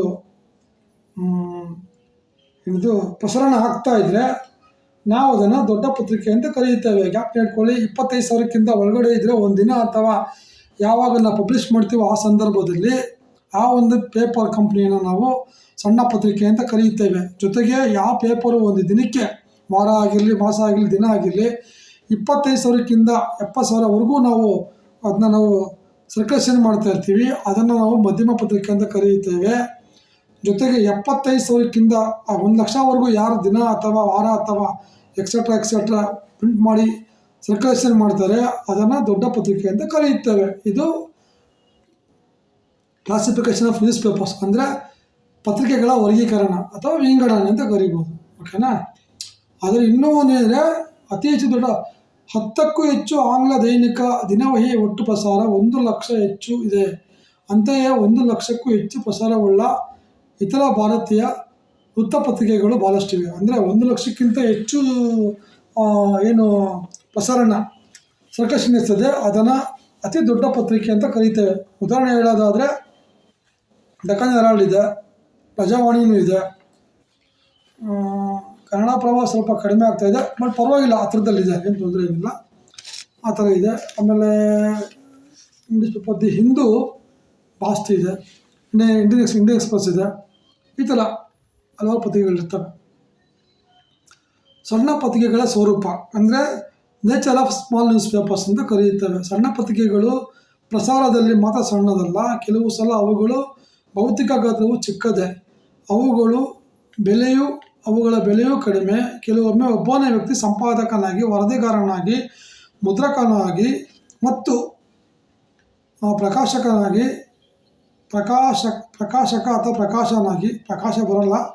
ಪ್ರಕಾಶಕನಾಗಿ ಹಲವು ರೂಪಗಳನ್ನು ಹೊತ್ತು ಸಣ್ಣ ಪತ್ರಿಕೆಯನ್ನು ನಿರ್ವಹಿಸುವುದು ಉಂಟು. ಅವನೊಬ್ಬನೇ ಎಲ್ಲ ಕೆಲಸಗಳನ್ನು ಕೈಗೊಂಡು ಚಿಕ್ಕದಾದ ಪಾರದರ್ಶಕ ವರದಿಯನ್ನು ಓದುಗರಿಗೆ ನೀಡುತ್ತಾನೆ. ಮೊಟ್ಟ ಮೊದಲ ಸಣ್ಣ ಪತ್ರಿಕೆ ಬೆಂಜಮಿನ್ ಡೇ. ಇದನ್ನು ಜ್ಞಾಪನ ಇಟ್ಕೊಂಡ್ರೆ ಇಂಡಿಯಾದಲ್ಲಿ which is the first newspaper in the India ಅಂದರೆ ಬೆಂಗಾಲ್ ಗೆಜೆಟ್ ಅಂತ. ಅದೇ ರೀತಿಯಾಗಿ which is smallest newspaper in India ಅಂದರೆ which is smallest newspaper in the world ಅಂತ ಕರೆದ್ರೆ ಬೆಂಜಮಿನ್ ಡೇ ಅಂತ ಅಮೆರಿಕಾದಲ್ಲಿ ಆರಂಭಗೊಂಡಿದ್ದು. ಆಯಿತಾ? ಓಕೆ, ಅರ್ಥ ಆಯಿತು ಅಂತ ಹೇಳ್ತೀನಿ. ಸಣ್ಣ ಪತ್ರಿಕೆಗಳೇನಾಗುತ್ತೆ ಅಂದರೆ ಸಣ್ಣ ಪತ್ರಿಕೆಗಳಲ್ಲಿ ಸಂಪಾದಕನೇ ವರದಿಗಾರ ಆಗ್ತಾನೆ, ಅವನೇ ಪ್ರಕಾಶಕ ಆಗ್ತಾನೆ, ಅವನೇ ಮುದ್ರಕ ಆಗ್ತಾನೆ, ಜೊತೆಗೆ ಅವನೇ ಮಾರ್ಕೆಟಿಂಗ್ ಮ್ಯಾನು ಆಗ್ತಾನೆ, ಅವನೇ ಎಲ್ಲವನ್ನೂ ಹಂಚ್ಕೊಂಡು ಅವ್ನಿಗೆ ಎಷ್ಟು ಬೇಕಷ್ಟು ಮಾಡಿಕೊಂಡು ಮನೆಗೆ ಹೋಗಿ ಮಲ್ಕೊತಾನೆ ಅಂತ. ಅದೇ ರೀತಿಯಾಗಿ ಸಣ್ಣ ಪತ್ರಿಕೆಗಳು ಕೇವಲ ಒಂದು ಜಿಲ್ಲೆಗೋ ಯಾವುದೋ ಒಂದು ತಾಲೂಕಿಗೆ ಸೀಮಿತ ಆಗಿರ್ತದೆ ಹೊರತು ಅದು ಜಿಲ್ಲೆಯಿಂದ ಮುಂದೆನೂ ಹೋಗಲ್ಲ, ತಾಲೂಕಿಂದ ಮುಂದೆನೂ ಹೋಗಲ್ಲ ಅಂತ ಹೇಳುವಂಥದ್ದು. ಅದೇ ರೀತಿಯಾಗಿ ಸಣ್ಣ ಪತ್ರಿಕೆಗಳು ಮೊದಲು ಆರಂಭ ಆಗಿದೆ ಎಲ್ಲಿ? ಸಣ್ಣ ಪತ್ರಿಕೆ ಮೊದಲು ನಮ್ಮ ಜಗತ್ತಿನಲ್ಲಿ ಎಲ್ಲಿ ಆರಂಭ ಆಯಿತು ಅಂದರೆ ಅಮೆರಿಕಾದಲ್ಲಿ. ಅದರ ಹೆಸರು ಬಂದು ಬೆಂಜಮಿನ್ ಡೇ ಅಂತ. Okay, yes. ನೆಕ್ಸ್ಟು, ಸಣ್ಣ ಪತ್ರಿಕೆಗಳು ಕೆಲವೊಂದು ಲಕ್ಷಣಗಳು ಈ ಕಂಡಂತಿವೆ. ಸಣ್ಣ ಪತ್ರಿಕೆಗಳ ಲಕ್ಷಣಗಳು ಈ ಕೆಳಗೆ ಇರುವಂತೆ ಇದೆ ಅಂತ. ಕಡಿಮೆ ಪ್ರಸಾರ, ಹೌದು ಕಡಿಮೆನೇ ಮಾಡೋಕ್ಕಾಗುತ್ತೆ. ಪಾಪ ಬಂಡವಾಳ ಯಾರು ಕೊಡ್ತಾರೆ ಅವ್ರಿಗೆ? ಏನೋ ಅವನೊಂದು ಶೋಕಿ ಪಾಕ್ಷಿಕ ಪದ್ಯ ಮಾಡ್ಕೊಂಡಿರ್ತಾನೆ, ನಡ್ಸೋಕ್ಕಾಗಲ್ಲ, ಅವನಿರೋದೇ ಮಾಡ್ಕೊ ಹೋಗ್ತಾನೆ, ಅದಕ್ಕೆ ಕಡಿಮೆ ಪ್ರಸಾರ. ಚಿಕ್ಕ ಭೌಗೋಳಿಕ ಪರಿಧಿ, ನಿಜನೇ ಅದು. ಅವ್ನು ತಾಲೂಕು ಬಿಟ್ಟು ಬೇರೆ ಎಲ್ಲೂ ಕೊಡೋಕ್ಕೆ ಬರೋಲ್ಲ, ಅಲ್ಲಿ ಕೊಡ್ತಾನೆ ಪಾಪ ಅವನು. ಇಲ್ಲಿಂದ ಮೈಸೂರಿಗೆ ಹೋಗ್ಬೇಕು ಅಂದರೆ ಬಸ್ಸಲ್ಲಿ ಹೋಗ್ಬೇಕು, ಬಸ್ ಚಾರ್ಜ್ ಯಾರು ಕೊಡ್ತಾರೆ? ಅಲ್ಲಿ ಪೇಪರ್ ತೊಗೊಳಕ್ಕೆ ಬಿಟ್ಟರೆ ಪೇಪರ್ ತೊಗೊಳೋನೇ ಗೊತ್ತಿಲ್ಲ. ಅಂಗಡಿ ಮುಂದೆ ತಗೊಳಕ್ಕೆ ಬಂದರೆ ಅವ್ನು ಮಾಡ್ಕೊತಾನೆ, ಕಾಸು ಬಂದಿಲ್ಲ ವಾಪಸ್ ತೊಗೊಂಡೋಗಿ ಅಂತಾನೆ, ಏನು ಮಾಡೋಕ್ಕಾಗಲ್ಲ. ಅದಕ್ಕೆ ಅವನೇನು ಮಾಡ್ತಾನೆ, ಅವ್ನಿಗೆ ಎಲ್ಲಿ ಬೇಕಲ್ಲಿ ಹತ್ತಿರ ಕೊಟ್ಕೊತಾನೆ ಪೇಪರ್ನ. ಸರಿ, ಅದು ಕರೆಕ್ಟು. ಅಂದರೆ ಚಿಕ್ಕ ಭೌಗೋಳಿಕ ಪರಿಧಿ. ರಾಷ್ಟ್ರೀಯ ಪತ್ರಿಕೆಗಳಿಂದ ಕಡಿಮೆ ಪ್ರಭಾವ, ನಿಜಾನೇ ಅದು. ನ್ಯಾಷನಲ್ ಪತ್ರಿಕೆಗಳು ತುಂಬ ಪ್ರಭಾವ ಬಿದ್ದೇ ಬೀರ್ತದೆ. ಸಣ್ಣ ಪತ್ರಿಕೆ ಯಾರು ಓದ್ತಾರೆ? ಈಗ ಎಕ್ಸಾಂಪಲ್ ನಮ್ಮದೇ ತಗೊಳ್ಳಿ, ಯಾರು ಓದಲ್ಲ. ನಮಗೆ ಗೊತ್ತಿರೋ ಕೆಲವರು ಸ್ನೇಹಿತರುಗಳು ನಮ್ಮದೇ ಆದಂಥ ಕೆಲವೊಂದು ತಂಡ ಮಾತ್ರ ಓದ್ತಾರೆ, ಬೇರೆ ಯಾರು ಓದ್ತಾರೆ? ನಮಗೆ ಯಾರು ಓದಲ್ಲ. ಅದೇ Indian Express, Deccan Herald, Delhi highlights ಎಲ್ಲ ಮೋದಿನೂ ಓದ್ತಾರೆ, ಅವ್ರು ಪಿ ಎನೂ ಓದ್ತಾರೆ, ಬೇರೆ ಓದ್ತಾರಾ? ಓದಲ್ಲ, ಕಾಮನ್ ಅದು. ನೆಕ್ಸ್ಟು ಸುಲಭ ಗ್ರಾಹ್ಯ ಮತ್ತು ಪ್ರಾದೇಶಿಕ ಭಾಷೆ. ಅಂದರೆ ಇದೇನಾಗುತ್ತೆ, ರಾಷ್ಟ್ರೀಯ ಭಾಷೆಗೆ ಹೋಗಲ್ಲ. ಕನ್ನಡ ಅಂದರೆ ಕನ್ನಡ ಬರ್ತದೆ, ತೆಲುಗಲ್ಲಿ ಬರ್ತದೆ, ತಮಿಳಲ್ಲಿ ಬರ್ತದೆ, ಬೇರೆ ಭಾಷೆ ಬರೋಲ್ಲ ಅಂತ ಅಷ್ಟೇ. ಅಲ್ಲಿ ಏನು ಲೋಕಲ್ ಭಾಷೆ ಇರ್ತೋ ಅದನ್ನು ನಾವು ಕೊಡ್ತೀವಿ. ಸಣ್ಣ ಪತ್ರಿಕೆ ಅಷ್ಟೇ ನಮ್ಮ ಕೈಲಾಗೋದು. ಕಡಿಮೆ ಬಂಡವಾಳ ಇರ್ತದೆ ಸಣ್ಣ ಪತ್ರಿಕೆಗಳಿಗೆ. ಆಯಿತು. ಹೆಚ್ಚು ಸ್ಥಳೀಯ ಸುದ್ದಿಗಳನ್ನ ಹಾಕ್ತೀವಿ, ಅದು ಗೊತ್ತಿರೋ ವಿಮರ್ಶೆ ಮಾಡ್ತೀವಿ. ಸಣ್ಣ ಪುಟ್ಟ ಯಾವುದೋ ಒಬ್ಬರು ಕಾರ್ಪೊರೇಟರ್ನ ಇನ್ನೊಬ್ಬನ ನಮ್ಗೆ ಗೊತ್ತಿರೋ ನಾವು ಹೊಗಳಿ ಬರೆದು ಏನು ನಮ್ಗೇನು ಬೇಕೋ ಮಾಡ್ಕೊತೀವಿ. ಹಂಗಂತ ದಯವಿಟ್ಟು ಯಾರು ಮಾಡೋಕ್ಕೋಗ್ಬೇಡಿ, ತಪ್ಪಾಗುತ್ತೆ. ಪತ್ರಿಕಾ ಧರ್ಮ ಅಲ್ಲ ಅದು. ಓಕೆ. ನೆಕ್ಸ್ಟು ಹೆಚ್ಚು ಸ್ಥಳೀಯ ಸುದ್ದಿಗಳನ್ನು ಕೊಡ್ತೀವಿ, ಹೇಳಿದ್ದೀನಿ. ಕಡಿಮೆ ಗಾತ್ರ ಮತ್ತು ಕಡಿಮೆ ಪುಟಗಳು. 8 ಪೇಜ್ ಮೇಲೆ ಎಲ್ಲಿ ಮಾಡೋಕ್ಕಾಗುತ್ತೆ ಸ್ವಾಮಿ? 16 ಪೇಜ್ ಮಾಡಬೇಕು ಅಂತ ರೂಲ್ಸ್ ಇದೆ. ಪಾಕ್ಷಿಕಗೆ ವಾರಕ್ಕೆ 8 ಪೇಜ್ ಅಂತಿದೆ, ಎಲ್ಲಿ ಮಾಡೋಕ್ಕಾಗುತ್ತೆ? ಯಾರು ಮಾಡ್ತಾರೆ? ದಿನಪತ್ರಿಕೆ ಮಿನಿಮಮ್ 4 ಪೇಜ್ ಮಾಡಲೇಬೇಕು ಅಂತ ಒಂದು ನಿಯಮ ಇದೆ. ಕೆಲವ್ರಿಗೆ ಗೊತ್ತಿಲ್ಲ ಅಂತ ಕಾಣುತ್ತೆ. ನಾವು ಹೇಳಿದರೆ ನಮ್ಮ ಮೇಲೆ ಅವ್ರು ಮುಗಿ ಬೀಳ್ತಾರೆ. ಬೇಡ, ಅದು ಅವ್ರಿಗೆ ಬಿಟ್ಟಿದ್ದು. ದಿನಪತ್ರಿಕೆ ಕನಿಷ್ಠ ಪಕ್ಷ 4 ಪೇಜ್ ಮಾಡಿದ್ರೆ ಗೌರವ ಅಂತಿದೆ. ವಾರ ಪತ್ರಿಕೆ 8 ಪೇಜ್ ಮಾಡಬೇಕು ಅಂತ ಒಂದು ನಿಯಮ ಇದೆ. ಅದೇ ರೀತಿಯಾಗಿ ಪಾಕ್ಷಿಕ 16 ಮಾಡಬೇಕು ಅಂತಿದೆ. ಮಾಸಿಕ 37 ಮಾಡಬೇಕು ಅಂತಿದೆ. ಅದ್ರ ಮೇಲೆ ತ್ರೈಮಾಸಿಕ ಅದೆಲ್ಲ ದಯವಿಟ್ಟು ಪತ್ರಿಕೆ ಮಾಡೋಕ್ಕೋಗ್ಬೇಡಿ. ಅದು ಮಾಡಿದ್ರು ಒಂದೇ ಬಿಟ್ಟರು ಒಂದೇ, ಸುಮ್ಮನೆ ವೇಸ್ಟ್ ಅದು. ಅವ್ರನ್ನ ನಾವು ಕರೆಯೋದಿಲ್ಲ ಪತ್ರಕರ್ತರು ಅಂತ. ಓಕೆ. ನೆಕ್ಸ್ಟು ಕಡಿಮೆ ಜಾಹೀರಾತು. ಯಾರು ಕೊಡ್ತಾರಪ್ಪ ಜಾಹೀರಾತು ಇವಾಗ ಸಣ್ಣ ಪತ್ರಿಕೆಗಳಿಗೆ? ಯಾರು ಕೊಡೋದಿಲ್ಲ. ಅವ್ರಿಗೆ ಯಾರು ಸ್ಥಳೀಯವಾಗಿ ಯಾರೋ MLA ಕಾರ್ಪೊರೇಟರ್ ಪರಿಚಯಿದ್ರೆ ಮಾತ್ರ ಕೊಡ್ತಾನೆ ಅಷ್ಟೇ. ಅದೇ ಬೆಲೆ ಕಡಿಮೆ ಅಷ್ಟೇ, 10 ರೂಪಾಯಿ ಒಂದು ಚೀಟು ಆ ಥರ. ಹೆಚ್ಚು ಸಮಸ್ಯೆಗಳನ್ನು ಎದುರಿಸುವಿಕೆ. ಸುಮ್ಮನೆ ಹೇಳಿದ್ರೆ ಯಾವನ ಬಗ್ಗೆ ನಾವು ಏನೋ ಒಂದು ಕೆಟ್ಟದಾಗ ಬರ್ಬಿಡ್ತೀವಿ. ಅವ್ನು ಡಿಫಾಮೇಟರಿ ಕೇಸು, ಹುಡುಗರನ್ನ ಬಿಟ್ಟು ಓಡಿಸೋದೆಲ್ಲ ಮಾಡ್ತಾನೆ, ಅದು ತಿನ್ಕೊಂಡು ಮನೆಗೆ ಹೋಗ್ಬೇಕಾಗುತ್ತೆ ಅಷ್ಟೇ. ಅದಕ್ಕೇನು ಮಾಡಬೇಕು? ಸಂಘ ಸಂಸ್ಥೆಗಳಲ್ಲಿ ಮೆಂಬರ್ ಆಗಬೇಕು, ಚೆನ್ನಾಗಿ ಇಟ್ಕೊಬೇಕು ಸಂಘದ ಸಂಬಂಧಪಟ್ಟವ್ರನ್ನ. ನಿಮ್ಮ ಕಷ್ಟಕ್ಕೆ ಅವ್ರು ಬಂದು ನಿಂತ್ಕೊಳ್ಳೋದು, ಕಷ್ಟಕ್ಕೆ ಬಂದು ಕಾಪಾಡ್ತಾರೆ. ಅಂದರೆ ದುಡ್ಡು ಕೊಡೋದಿಲ್ಲ ಅವರು, ನಿಮಗೆ ಕಾನೂನು ತೊಡಕ್ಕೆ ಬಂದಾಗ ಅವ್ರು ಬಂದು ನಿಮಗೆ ಸಹಾಯ ಮಾಡ್ತಾರೆ ಅಷ್ಟೇ. ಓಕೆ. ನೆಕ್ಸ್ಟು ಸಣ್ಣ ಪತ್ರಿಕೆಗಳು ನಿರ್ವಹಿಸುವುದು ಕಷ್ಟವಾದರೂ ಭಾರತದಲ್ಲಿ ಹಲವು ಸಣ್ಣ ಪತ್ರಿಕೆಗಳು ರಜತ ಹಾಗೂ ವಜ್ರ ಮಹೋತ್ಸವವನ್ನು ಆಚರಿಸಿವೆ. ಮಾಡ್ತಾರೆ, 10 ವರ್ಷ ಮಾಡ್ತಾರೆ, 5 ವರ್ಷ ಮಾಡ್ತಾರೆ, ನಡ್ಸ್ಕೊ ಹೋಗ್ತಾರೆ ಆ ಥರ. ನೆಕ್ಸ್ಟ್ ಹೆಚ್ಚು ಜನ ಪತ್ರಿಕೋದ್ಯಮದಲ್ಲಿ ಆಸಕ್ತಿ ವಹಿಸುತ್ತಿರುವಂತೆ ಹೆಚ್ಚು ಪತ್ರಿಕೆಗಳು ಹುಟ್ಟಿಕೊಳ್ಳುತ್ತವೆ. ಅದಕ್ಕೆ ಕಾಲಕ್ಕೆ ತಕ್ಕಂತೆ ಹಲವು ಕಾರಣಗಳಿಂದ ಇಂತಹ ಬಹಳಷ್ಟು ಪತ್ರಿಕೆಗಳು ಅಕಾಲಕ್ಕೆ ಮರಣಗೀಡಾಗಿರ್ತವೆ. ಅಂದರೆ ಅವಾಗವಾಗ ಹೊಸ ಪತ್ರಿಕೆಗಳು ಅಪ್ಲೈ ಮಾಡ್ತಾರೆ, ತಗೊಳ್ತಾರೆ, ಪತ್ರಿಕೆ ನಡೆಸೋಕ್ಕಾಗಲ್ಲ, ಮತ್ತೆ ಮುಚ್ಚಿಬಿಡ್ತಾರೆ, ಅಲ್ಲಿ ಹುಡುಗ ಸೋತೋಗುತ್ತೆ ಅಂತ ಅಷ್ಟೆ.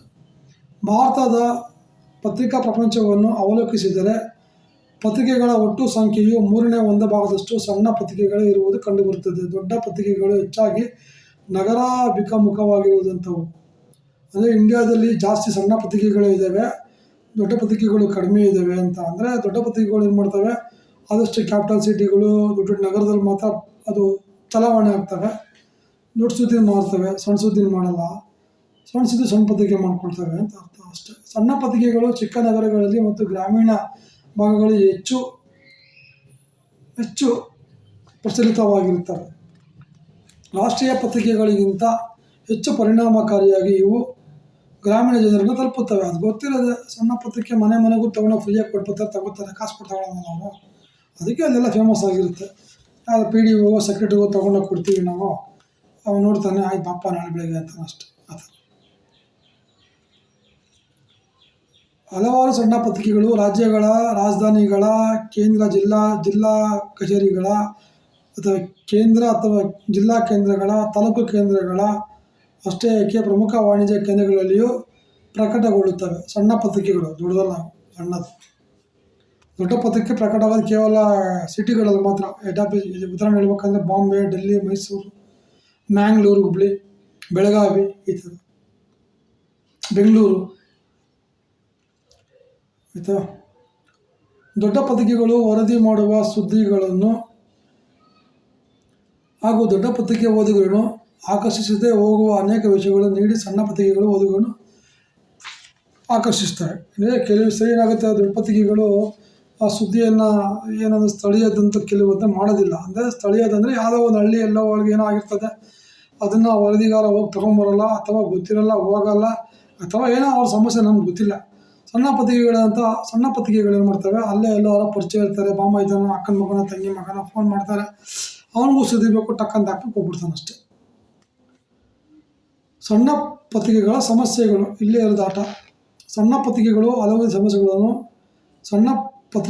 ಹಲವು ರೀತಿಯ ಸಮಸ್ಯೆಗಳನ್ನು ಎದುರಿಸಬೇಕಾಗುತ್ತವೆ. ಭಾರತೀಯ ಭಾಷೆಗಳ ಪತ್ರಿಕೆ ಸಂಘಟನೆ ಮತ್ತು ಪ್ರೆಸ್ ಕಮಿಷನ್ಸ್ ಕೋರಿಕೆಯ ಮೇರೆಗೆ ಆರ್ ದಿವಾಕರ್ ಮತ್ತು ಡಾಕ್ಟರ್ ಭಾವತೋಷ್ ಅವರುಗಳು ಅಧ್ಯಕ್ಷತೆಯಲ್ಲಿ ಭಾರತದಲ್ಲಿ ಸಣ್ಣ ಪತ್ರಿಕೆಗಳ ಸ್ವಾಭಿಮಾನ ಅಥವಾ ಸ್ಥಾನಮಾನ ಮತ್ತು ಸಮಸ್ಯೆಗಳನ್ನು ಅಧ್ಯಯನ ಮಾಡಲು ಎರಡು ಪ್ರತ್ಯೇಕ ಸಮಿತಿಗಳನ್ನು ಅಂದಿನ ಭಾರತೀಯ ಸರ್ಕಾರ ನೇಮಿಸಿತ್ತು.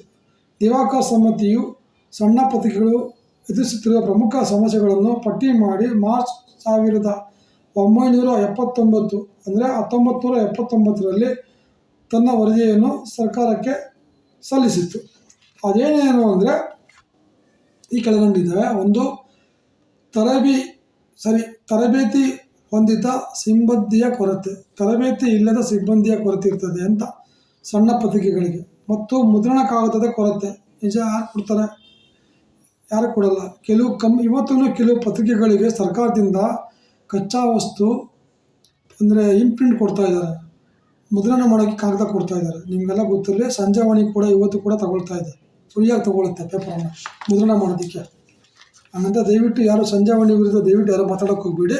ನಾನು ಉದಾಹರಣೆ ಹೇಳಿದೆ ಅಷ್ಟೇ. ಆಮೇಲೆ ಜಾಹೀರಾತುಗಳ ಕೊರತೆ ಇರ್ತದೆ, ಜೊತೆಗೆ ಬಂಡವಾಳದ ಕೊರತೆ ಇರ್ತದೆ, ಪ್ರಸರಣ ಸಮಸ್ಯೆ, ಸಾಗಾಣಿಕೆ ವ್ಯವಸ್ಥೆಯ ಅಭಾವ, ಸಂಯುಕ್ತ ವಾರ್ತಾ ಮೂಲಗಳ ಅಭಾವ, ಉತ್ತಮವಾದ ಲೇಖನದ ಅಭಾವ. ಇವೆಲ್ಲ ಸಮಸ್ಯೆ ಇರ್ತವೆ ಸಣ್ಣ ಪತ್ರಿಕೆಗಳಿಗೆ ಅಂತ. ಇನ್ನೂ ಇದ್ದಾವೆ. ಆಧುನಿಕ ಸೌಲಭ್ಯಗಳ ಕೊರತೆ, ಭದ್ರತೆಯ ಅಭಾವ, ಆಯಿತಾ. ಇದಿಷ್ಟು ಸಮಸ್ಯೆಗಳು ಅಂತ.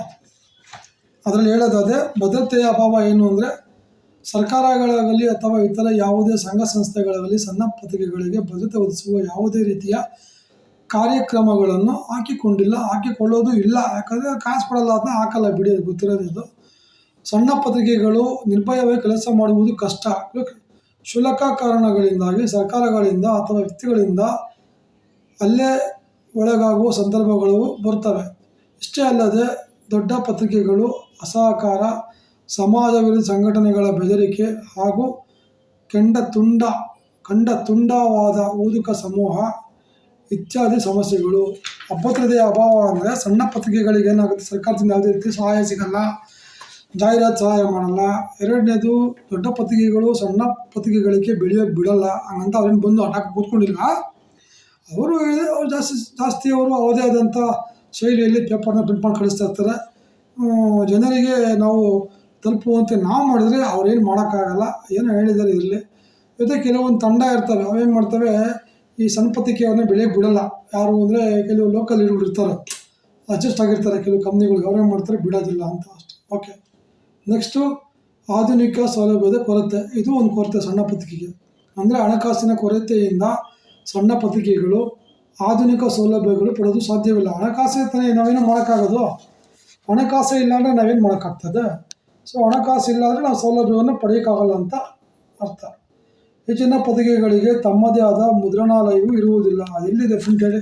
ಈಗ ವಾರ ಪತ್ರಿಕೆ ಮತ್ತು ಮಾಸ ಪತ್ರಿಕೆ ಅವರು ಸ್ವಂತ ಮಿಷಿನ್ ಇಟ್ಕೊಳಕ್ಕಾಗ್ತದ? ಆಗಲ್ಲ. ಸ್ವಂತ ಪ್ರಿಂಟಿಂಗ್ ಮಿಷಿನ್ ಇಟ್ಕೊಳಕ್ಕಾಗಲ್ಲ. ಅವರೆಲ್ಲ ಒಂದು ಕಡೆ ಹೋಗ್ತಾರೆ, ಅಗ್ರಿಮೆಂಟ್ ಹಾಕ್ಕೊತಾರೆ, ಪೇಪರ್ ಇಷ್ಟು ಅಂತ ಮಾಡಿಸ್ಕೊಂಡ್ಬಿಡ್ತಾರೆ ಅಷ್ಟೇ, ಆಯಿತಾ. ಅದಕ್ಕೆ ಏನು ಮಾಡ್ತಾರೆ, ಅವರು ಇನ್ನೊಬ್ಬರ ಮೇಲೆ ಡಿಪೆಂಡ್ ಆಗ್ತಾರೆ, ಪ್ರಿಂಟ್ರ್ ಮೇಲೆ.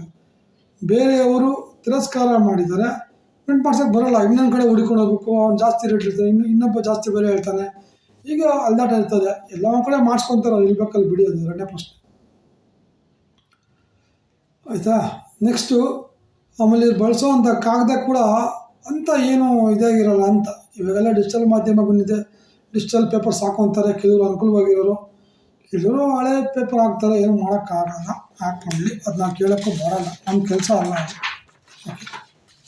ನೆಕ್ಸ್ಟು ಉತ್ತಮವಾದ ಲೇಖನದ ಅನುಭವ. ಸಣ್ಣ ಪತ್ರಿಕೆಗಳೇನಾಗುತ್ತೆ, ಕೆಲವು ವಿಮರ್ಶೆ ಮಾಡ್ಕೊಂಡು ಬರೀತಾರೆ, ಚೆನ್ನಾಗಿ ಬರೀತಾರೆ, ನಾನು ನೋಡಿದ್ದೀನಿ. ಲಂಕೇಶ್ ಪತ್ರಿಕೆ ಆಗಿರ್ಬೋದು, ಐ ಬೆಂಗಳೂರು ಆಗಿರ್ಬೋದು, ಇನ್ನೊಂದು ಪೇಪರ್ ಇತ್ತು, ಅದು ಬ್ಯಾನ್ ಆಯಿತು, ಯಲಹಂಕ ಕುಮಾರ್ ಅಂತ ಕಾಣುತ್ತೆ, ಪೇಪರ್ ಹೆಸರು ಮತ್ತು ಯಲಹಂಕ ವಾಯ್ಸ್ ಅಂತ ಇತ್ತು, ಶಿವಕುಮಾರ್ ಅವ್ರದ್ದು. ಅವ್ರ ಪೇಪರೆಲ್ಲ ಏನೋ ಹಿಂಗೆ ಕೆಲವರೆಲ್ಲ ಪೇಪರ್ ಚೆನ್ನಾಗಿ ಬರ್ತಾಯಿದ್ರು. ಅಗ್ನಿ ಶ್ರೀಧರ್ ಅವ್ರದ್ದು ಇತ್ತು, ಅವೆಲ್ಲ ಚೆನ್ನಾಗಿ ಮಾಡ್ತಾಯಿದ್ರು. ಅವಾಗೆಲ್ಲ ಒಳ್ಳೆ ಬರಹಗಾರರಿದ್ದರು, ಪೇಪರ್ ತುಂಬ ಚೆನ್ನಾಗಿ ಬರ್ತಾಯಿತ್ತು. ಇವಾಗೆಲ್ಲ ಕೊರತೆ ಇದೆ ಬರಹಗಾರದು, ಈಗೆಲ್ಲ ಗೂಗಲ್ ಮೇಲೆ ಡಿಪೆಂಡ್ ಆಗಿದ್ದಾರೆ. ಈಗ ಯಾರಾದರೂ ಏನಾದರೂ ಸುಮ್ಮನೆ ಟೀ ಕುಡ್ದ ಅಂದರೆ ಗೂಗಲ್ ಕೇಳ್ತಾನೆ, ನಾನು ಟೀ ಕುಡಿದ್ನ ಅಂತ, ಆ ಥರ ಪರಿಸ್ಥಿತಿ ನಿರ್ಮಾಣ ಆಗಿದೆ. ನಾವೇ ಆಗಲಿ ಎಲ್ಲೋ ಹೋಗ್ತೀವಿ, ಯಾರೋ ಒಂದು ಹೆಣ್ಮಕ್ಳಿಗೆ ಒಂದು ಟೀ ಮಾಡಮ್ಮ ಅಂದರೆ ಹೌ ಟು ಡು ಟೀ ಅಂತ ಹಾಕ್ತಾಳೆ ಗೂಗಲಲ್ಲಿ. ಇವಾಗೆಲ್ಲ ಗೂಗಲ್ಲು ಹೊಟ್ಟೆನ ಬಂದರೆ I am getting stomach pain why ಅಂತ ಹಾಕ್ತಾಳೆ, ಅದೇನು ಉತ್ತರ ಕೊಡುತ್ತೆ, ಅದೇ ಸತ್ಯ ಅಂದ್ಕೊಂಡ್ಬಿಟ್ಟಿದ್ದಾರೆ, ಅದು ಸುಳ್ಳು. ಅವತ್ತೆಲ್ಲ ಬರಹಗಾರರು ಆ ಥರ ಕಷ್ಟಪಟ್ಟು ಬರೀತಾಯಿದ್ರು. ಇವತ್ತೆಲ್ಲ ಗೂಗ್ಲಿ ಬಂದಿದೆ, ಇನ್ನೊಂದು ಯಾವುದೋ ಸರ ಅಂತ ಬಂದುಬಿಟ್ಟಿದೆ, ಜಮೀನಿ ಬಂದುಬಿಟ್ಟಿದೆ, ಏನೆಲ್ಲ ಬಂದುಬಿಟ್ಟಿದೆ. ಒಳ್ಳೇದು ಕೆಟ್ಟದ್ದು ಗೊತ್ತಿಲ್ಲ. ಎಲ್ಲವೂ ಆಧುನಿಕತೆಯನ್ನು, ಟೆಕ್ನಾಲಜಿಯನ್ನು ಒಳ್ಳೆಯದಕ್ಕೆ ಬಳಸ್ಕೊಂಡ್ರೆ ಒಳ್ಳೆಯದು, ಕೆಟ್ಟದ್ದು ಇರ್ತದೆ, ಅದರ ಒಳ್ಳೆಯದು ಬರ್ತದೆ, ಒಳ್ಳೇದು ಮಾಡಿಕೊಂಡ್ರೆ ಒಳ್ಳೆಯದು. ಓಕೆ. ನೆಕ್ಸ್ಟ್ ಅಂದರೆ ಉತ್ತಮವಾದ ಲೇಖನ ಬರೆಯೋರು ಸಿಕ್ಕಲ್ಲ ಅಂತ ಅರ್ಥ, ಆಯಿತಾ. ನೆಕ್ಸ್ಟು ಸಂಯುಕ್ತ ವಾರ್ತಾ ಮೂಲಗಳ ಅಭಾವ. ಅಂದರೆ ಸಣ್ಣ ಪತ್ರಿಕೆಗಳು ಏನಾಗ್ತದೆ, ಒಬ್ಬನೇ ಎಲ್ಲ ಮಾಡಬೇಕು, ಅವನೇ ಅಧ್ಯಕ್ಷ, ಅವನೇ ಮೆಂಬರು, ಅವನೇ ಖಜಾಂಚಿ, ಎಲ್ಲ ಅವನೇ ಅವನ ಸಂಘದಲ್ಲಿ. ಅದೇ ರೀತಿಯಾಗಿ ಇವನೇ ಎಡಿಟರು, ಇವನೇ ರಿಪೋರ್ಟ್ರು, ಇವನೇ ಸರ್ಕ್ಯುಲೇಷನ್ ಮಾಸ್ಟರು, ಇವನೇ ಏಜೆಂಟು, ಎಲ್ಲ ಇವನೇ ಬರೆಯೋರು, ಎಲ್ಲ ಇವನೇ ಮಾಡಬೇಕು. ಇದು ಹಣದ ಕೊರತೆ ಇರುವ ಕಾರಣ ಅವನಿಗೆ ಸರಿಯಾಗಿ ಸುದ್ದಿಗಳು ತಲುಪುವಂತೆ ಆಗಲ್ಲ, ಸೊ ಅದನ್ನು ಕೊರತೆ ಇದೆ. ಮತ್ತು ಸಾಗಾಣಿಕೆ ಅಂದರೆ ಊರಿಂದ ಊರು ಕಳಿಸೋವಂಥ ಒಂದು ವ್ಯವಸ್ಥೆ ಇರೋಲ್ಲ. ಇನ್ನು ಬಸ್ಸಲ್ಲಿ ಹಾಕಿ ಕಳಿಸ್ಬೇಕು, ಅವ್ರು ಕೊಡೋ ಕಾಸಿಗೆ ಮೇಲೆ ಕಳಿಸ್ತಾನೆ, ಕಾಸೇ ಕೊಡೋಲ್ಲ. ಪೇಪರ್ ಕಳಿಸಿ 50 ಅಂತಾರೆ, ಅಲ್ಲಿ ಹೋದರೆ ಪೇಪರು ಆಮೇಲೆ ಪೇಪರ್ ಸೇಲ್ ಆಗಿಲ್ಲ, ಹಣ ವಾಪಸ್ ತೊಗೊಳ್ಳಿ ಅಂತ ಕೊಡ್ತಾನೆ. ಸೊ ಇವೇನು ಮಾಡ್ತಾರೆ, ಅದೆಲ್ಲ ಕೊರತೆ ಇರ್ತದೆ. ಸರ್ಕ್ಯುಲೇಷನ್ ಅಷ್ಟೇ, ಸಣ್ಣ ಪತ್ರಿಕೆ ನಿಮಗೆಲ್ಲ ಗೊತ್ತಿರೋಂಗೆ ಯಾರು ತಗೊಳ್ತಾರೆ ರೀ, ಇವಾಗೆಲ್ಲ ಯಾರು ಓದೋರೇ ಗೊತ್ತಿಲ್ಲ. ಇವತ್ತು ಐ ಬೆಂಗಳೂರೇ ಮೂಲಕ್ಕೆ ಬಿದ್ದೋಗ್ಬಿಟ್ಟಿದೆ, ಹಂಗಂತ ನಾನು ದಯವಿಟ್ಟು ತಪ್ಪಿಳ್ಕೊಂಬಿಡಿ. ಐ ಬೆಂಗಳೂರಿಗೆ ಅದರದ್ದೇ ಆದಂಥ ಗೌರವ ಇದೆ, ಇಲ್ಲ ಅಂತಲ್ಲ. ಇವತ್ತು ಯಾರು ಓದೋರಿಲ್ಲ ಅಂತ ನಾನು ಹೇಳ್ತಾ ಇದ್ದೀನಿ ಅಷ್ಟೇ, ಕಷ್ಟ ಇದೆ. ಬಂಡವಾಳದ ಕೊರತೆ. ಸಣ್ಣ ಪತ್ರಿಕೆಗಳಿಗೆ ಬಂಡವಾಳ ಹಾಕೋರು ಯಾರು ಬಿಡ್ತಾರೆ, ಯಾರು ಹಾಕಲ್ಲ. ಇವತ್ತು ಒಂದು ಶೇರ್ ಮಾಡ್ತೀನಿ, ಅದು ಮಾಡ್ತೀನಿ, ಇದು ಮಾಡ್ತೀನಿ ಅಂದರೆ ಯಾರೂ ಹಾಕಲ್ಲ. ಒಬ್ಬನೇ ಎಲ್ಲ ಮಾಡ್ತಾನೆ, ನನ್ನ ಕೈಲಿ ಆಗಲ್ಲ ಬಿಡಿರಿ, ನನ್ನ ಕೈಲಿ ಆಗಲ್ಲ ಬಿಡಿರಿ ಜನ ಹೇಳೋದೇ ಹೊರತು, ಜನ ಏನೋ ಮಾಡ್ತಾನೆ, ಸಹಾಯ ಮಾಡೋಣ ಅನ್ನೋ ಜನನೇ ಇಲ್ಲ. ಏನು ಮಾಡೋಕ್ಕಲ್ಲ, ಪರಿಸ್ಥಿತಿ ಹಿಂಗೆ ಕೆಟ್ಟೋಗ್ತಾ ಇದೆ. ಇನ್ನು ಮುಂದೆ ಏನೇನಾಗುತ್ತೆ ನೋಡಬೇಕು, ನೋಡೋಣ. ಜಾಹೀರಾತು ಕೊರತೆ ಸಣ್ಣ ಪತ್ರಿಕೆಗೆ. ಜಾಹೀರಾತು ನಾವು ವಾರ್ತಾ ಇಲಾಖೆಗೆ ಅರ್ಜಿ ಹಾಕ್ಕೊಂಡ್ರೆ ಕೊಡೋದೇ 2,000 ರೂಪಾಯಿ ವರ್ಷಕ್ಕೆ. ಆ 2,000 ರೂಪಾಯಿ ತೊಗೊಂಡು ನಾವೇನು ಉಪ್ಪಿನಕಾಯಿ ತರೋಕ್ಕೂ ಆಗೋಲ್ಲ. ಇವತ್ತೊಂದು ಬಾಟಲ್ ಉಪ್ಪಿನಕಾಯಿ ಬೆಂಗಳೂರು ನಗರದಲ್ಲಿ ನಾನು ನೋಡಿದ್ದೀನಿ, 1 kg ನೀವು ಬೇಕು ಅಂದರೆ ಕನಿಷ್ಠ ಪಕ್ಷ ಹತ್ತತ್ರ 2 kg ತೊಗೊಂಬಂದರೆ 2,000 ರೂಪಾಯಿ ಡಮಾರು. ಅವ್ರು ಕೊಡೋ ಜಾಹೀರಾತು 2,000 ರೂಪಾಯಿ ವಾರ್ತಾ ಇಲಾಖೆದು, ಉಪ್ಪಿನಕಾಯಿ ತೊಗೊಳಕ್ಕಾಗಲ್ಲ ಸ್ವಾಮಿ, ಏನು ಮಾಡೋದು. ಅದೇ ದೊಡ್ಡ ದೊಡ್ಡ ಪತ್ರಿಕೆಗಳಿಗೆ ಏನು ಮಾಡ್ತಾರೆ, ತಿಂಗಳಿಗೆ 1 ಲಕ್ಷ 2 ಲಕ್ಷ ಕೊಡ್ತಾರೆ. ಯಾಕೆ ಅಂತ ಗೊತ್ತಿಲ್ಲ, ಪಾಪ ಏನೋ ಅಡ್ಜಸ್ಟ್ಮೆಂಟ್ ಇರ್ಬೋದು, ನಾನು ನೋಡಿಲ್ಲ ಕಣ್ಣಿಂದ, ನನಗೆ ಯಾರು ಹೇಳಿದ್ದು, ನಾನು ನಿಮ್ಗೆ ಹೇಳ್ತಾಯಿದ್ದೀನಿ ಅಷ್ಟೇ. ಮುದ್ರಣಕ್ಕಾಗದ ಕೊರತೆ. ನಾನು ಆಗಲೇ ಹೇಳಿದೆ ನಿಮಗೆ, ಕೆಲವೊಂದು ಪತ್ರಿಕೆಗಳಿಗೆ ಸರ್ಕಾರದಿಂದಲೇ ಮುದ್ರಣದ ಒಂದು ಕಾಗದವನ್ನು ಒದಗಿಸುವಂಥ ಕೆಲಸ ಮಾಡ್ತಾರೆ. ಅವಾಗ ಕೂಡ ಒಂದು ಕಮಿಟಿ ಮಾಡಿದರು, ಇಂಗ್ಲೀಷ್ ನ್ಯೂಸ್ ಫೀಲ್ಡಲ್ಲಿ ಇದಕ್ಕೂ ಮಾಡಿದರು. ನಮ್ಮ ಇಂಡಿಯಾ ಗೌರ್ಮೆಂಟು ಸ್ವತಂತ್ರ ಆದಮೇಲೂ ಕೂಡ ಮಾಡಿದರು, ಮುಕ್ತವಾದಾಗೂ ಕೂಡ ಮಾಡಿದರು. ಇವತ್ತು ಕೂಡ ಕರ್ನಾಟಕದಲ್ಲಿ ಕೆಲವು ಕಂಪ್ನಿಗಳಿಗೆ, ನ್ಯೂಸ್ ಕಂಪ್ನಿಗಳಿಗೆ ಪೇಪರ್ ಫ್ರೀಯಾಗಿ ಬರ್ತಾ ಇದ್ದಾವೆ. ನನ್ನ ಹೆಸರು ಕೆಲವು ಗೊತ್ತಿದೆ, ಕೆಲವು ಗೊತ್ತಿಲ್ಲ. ನಾನು ಆಲೇ ಒಂದು ಹೇಳಿದ್ದೀನಿ, ದಯವಿಟ್ಟು ಯಾರಿಗೂ ಇನ್ನೊಬ್ರಿಗೆ ಹೇಳೋಕೆ ಹೋಗಬೇಡಿ, ನೀವು ಕೇಳ್ಕೊಳ್ಳಿ ಅಷ್ಟೇ. ಆಮೇಲೆ ಸಿಬ್ಬಂದಿಗೆ ತರಬೇತಿ ಇಲ್ಲ. ಕೆಲವ್ರಿಗೆ ತರಬೇತಿ ಅಂದರೆ ಟ್ರೈನ್ ಅಪ್ ಇರೋಲ್ಲ. ಈಗ ಸುಮ್ಮನೆ ಯಾವುದೋ ಒಂದು ಕೋರ್ಸ್ ಮಾಡ್ಕೊಂಡಿರ್ತಾರೆ, ಏನೋ ಒಂದು ಡಿಗ್ರಿ ಮಾಡ್ಕೊಂಡಿರ್ತಾರೆ, ತಂದುಬಿಡ್ತಾರೆ ಮಾಧ್ಯಮ ರಂಗಕ್ಕೆ. ಪಾಪ ಅವ್ರಿಗೆ ಗೊತ್ತಿರೋಲ್ಲ. ನಮ್ಮಂಥವ್ರ ಸಂಪರ್ಕ ಮಾಡಿ ಏನೋ ಅಷ್ಟೋ ಒಂದು ಜ್ಞಾನ ಪಡ್ಕೊಳ್ಳಿ ಅಂದರೆ ಪಡ್ಕೊಳ್ಳೋದಿಲ್ಲ. ನಾನೇ ಅವನ ಹತ್ರ ಹೋಗ್ಬೇಕು, ಅವನು ಯಾರು ನನಗೆ ಹೇಳೋದಕ್ಕೆ ಅಂತಾರೆ. ಏನೂ ಮಾಡೋಕ್ಕಾಗಲ್ಲ. ಅಂಥವ್ರಿಗೆ ಒಂದು ಟ್ರೈನಿಂಗ್ ಕೊರತೆ ಇರ್ತದೆ. ಅದೇನು ಹೇಳಿದ್ದಾರೆ ಇಲ್ಲಿ, ಸಣ್ಣ ಪತ್ರಿಕೆ ಕಂಪ್ನಿಗಳಲ್ಲಿ ಟ್ರೈನಿಂಗ್ ಕೊರತೆ ಕಮ್ಮಿ ಇರ್ತದೆ ಅಂತ ಹೇಳ್ತದೆ ಅಷ್ಟೇ.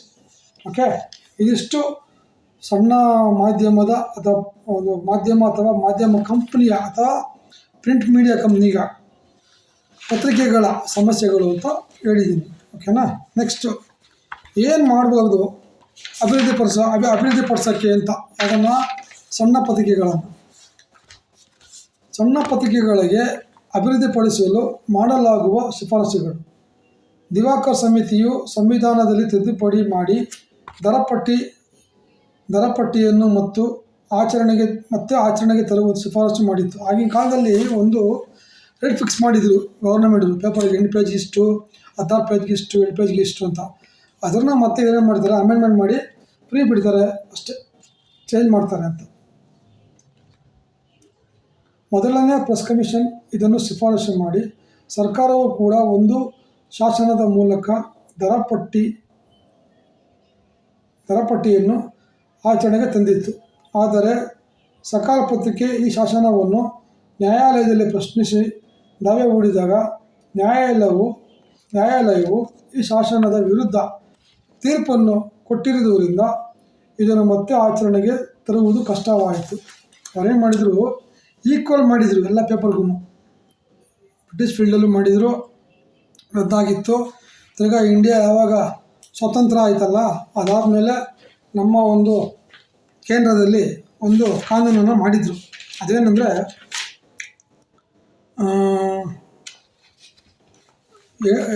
ಉದಾಹರಣೆಗೆ 2 ಪುಟಕ್ಕೆ ಇಷ್ಟು ರೂಪಾಯಿ, 4 ಪುಟಕ್ಕೆ ಇಷ್ಟು ರೂಪಾಯಿ, 6 ಪುಟಕ್ಕೆ ಇಷ್ಟು ದುಡ್ಡು, 8 ಪೇಜ್ಗೆ ಇಷ್ಟು ಅಂತ ಫಿಕ್ಸ್ ಮಾಡಿದರು. ಅದನ್ನು ಯಾರೋ ಒಬ್ಬರು ಸಕಾಲ ಪತ್ರಿಕೆಯವರು ಕೋರ್ಟಲ್ಲಿ ಕೇಸ್ ಹಾಕ್ಕೊಂಡು, ಉಚ್ಚ ನ್ಯಾಯಾಲಯ ಅಥವಾ ಸುಪ್ರೀಂ ಕೋರ್ಟಲ್ಲಿ ಕೇಸ್ ಹಾಕ್ಕೊಂಡು ಆಗಿನ ಕಾಲದಲ್ಲಿ ರದ್ದು ಮಾಡಿಸಿದ್ರು. ಅವ್ರು ಇಷ್ಟ ಬಂದಂಗೆ ಅವ್ರ ಪೇಪರ್ಗಳು ಬೆಲೆ ಕೊಡೋಕೆ ಇಟ್ಕೊಂಡು ಸುತ್ತಿದ್ರು. ನೀವ್ಯಾರು ಕೇಳೋಕ್ಕೆ? ಆರ್ಟಿಕಲ್ 19 ಸಬ್-ಕ್ಲಾಸ್ 1 ಸಬ್-ಕ್ಲಾಸ್ ಎ ಹೇಳುತ್ತೆ, freedom of speech, freedom of press, freedom of living ಇರ್ತದೆ, ನೀವೇ ಕೇಳೋಕ್ಕೆ ಅಂತ ಮಾಡಿದ್ರು. ಅದನ್ನು ಕೋರ್ಟ್ ಎತ್ತಿಡಿತ್ತು. ಈಗ ಏನು ಮಾಡಿದ್ರಲ್ಲ ಇವರು ಕಾಯ್ದೆ, ಅದನ್ನ ರದ್ದಾಯಿತು ಅಷ್ಟೇ. ಪತ್ರಿಕೆಗಳ ಅಭಿವೃದ್ಧಿಗೆ ಸಹಾಯವಾಗುವುದೆಂಬ ಆಶಯದೊಂದಿಗೆ ಉತ್ತಮವಾಗಿ ಮುದ್ರಿಸಲ್ಪಟ್ಟ ಸಣ್ಣ ಪತ್ರಿಕೆಗಳಿಗೆ ಪ್ರತಿ ವರ್ಷವೂ ಬಹುಮಾನವನ್ನು ನೀಡುವಂತೆ ಆಯಾ ರಾಜ್ಯ ಸರ್ಕಾರಗಳಿಗೆ ಶಿಫಾರಸು ಮಾಡಿತು. ಆಗಿನ ಕಾಲದಲ್ಲಿ ನಮ್ಮ ಕೇಂದ್ರ ಸರ್ಕಾರ ಏನು ಮಾಡಿತ್ತು ಅಂದರೆ, ಸಣ್ಣ ಪತ್ರಿಕೆಗಳಿಗೆ ಉತ್ತೇಜನ ಮಾಡೋದಕ್ಕೆ ಚೆನ್ನಾಗಿ ಆರ್ಟಿಕಲ್ ಬರೆಯುವಂಥವ್ರು, ಉತ್ತಮವಾಗಿ ಪೇಪರನ್ನು ನಡ್ಸ್ಕೊಂಡು ಹೋಗ್ತಾರೆ, ಅವ್ರಿಗೆ ಗುರುತಿಸಿ ಒಂದು ಸನ್ಮಾನ ಮಾಡಿ ಅಂತ ಮಾಡ್ತು. ಅದೇ ಇವಾಗೆಲ್ಲ ಮಾಡ್ತಾರಲ್ಲ, ಶ್ರೇಷ್ಠ ಪತ್ರಕರ್ತ, ಹಿರಿಯ ಪತ್ರಕರ್ತ, ಯುವ ಪತ್ರಕರ್ತ ಅಂತ ಅವ್ರಿಗೆ ಯಾರು ಬೇಕೋ ಅವ್ರನ್ನ ನಾಮಿನೇಟ್ ಮಾಡಿಕೊಂಡು, ಅವ್ರಿಗೆ ಯಾರು ಬೇಕೋ ಶಿಫಾರಸು ಮಾಡ್ಕೊಂಡು ಮಾಡ್ತಾರಲ್ಲ, ಅದು ಅವಾಗ ಪಾಪ ಅವ್ರು ಒಳ್ಳೇದು ಮಾಡಿದ್ರು. ಇವಾಗೆಲ್ಲ ಅಡ್ಜಸ್ಟ್ಮೆಂಟು. ಮಿನಿಸ್ಟ್ರಿಗೆ ನಾವು ಪರಿಚಯ ಇದ್ದರೆ ಹೊಗಳು ಬರೀತಾ ಇದ್ದರೆ ಅವ್ನಿಗೆ ಅವಾರ್ಡು ಅಷ್ಟೇ. ಇಷ್ಟೇ ಅಲ್ಲದೆ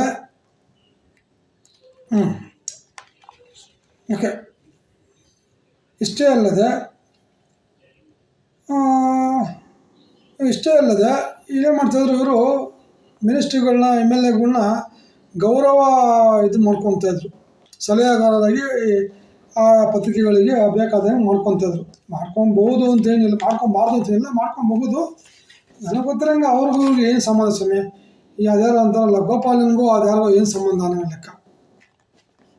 ಓಕೆ, ನೆಕ್ಸ್ಟು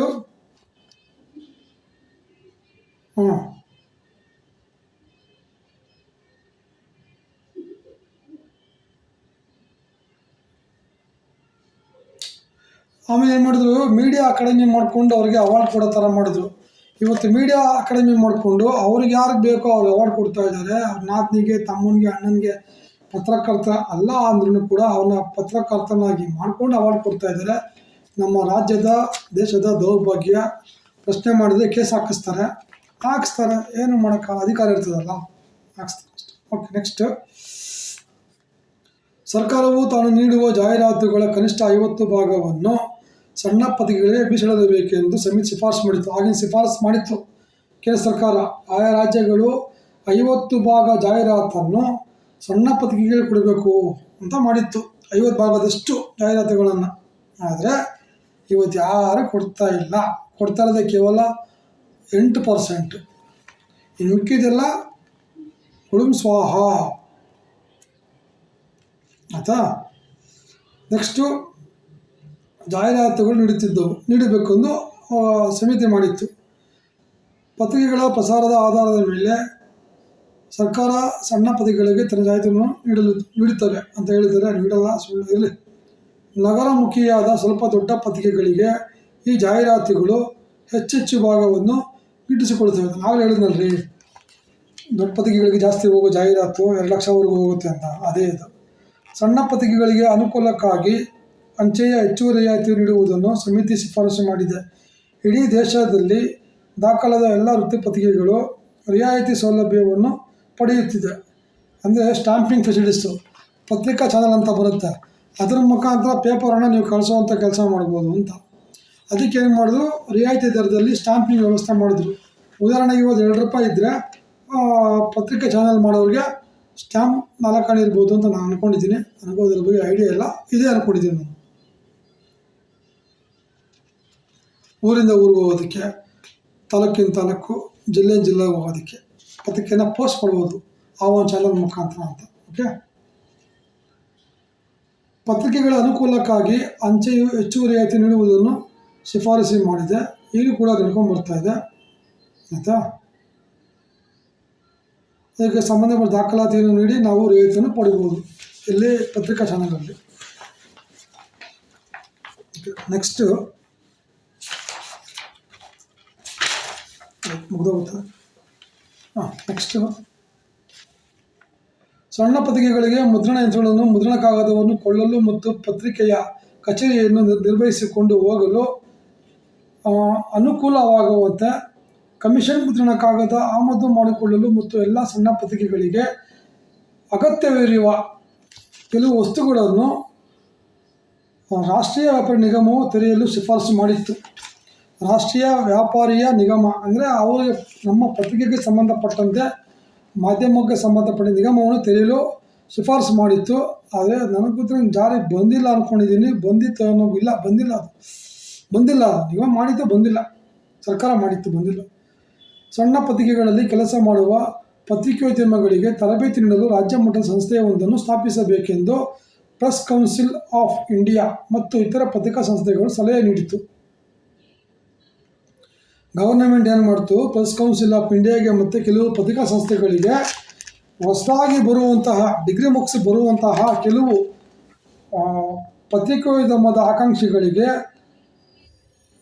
ತರಬೇತಿ ನೀಡಲು ಒಂದು ಸೆಂಟರ್ ಮಾಡ್ಕೊಬೇಕು ಅಂತ ಒಂದು ಸಮಿತಿಯಿಂದ, ಒಂದು ಸರ್ಕಾರದಿಂದ ಒಂದು ಶಿಫಾರಸು ಮಾಡಿತ್ತು. ಪತ್ರಿಕಾ ಸಂಸ್ಥೆಗಳಿಗೂ ಸಲಹೆ ನೀಡಿತು.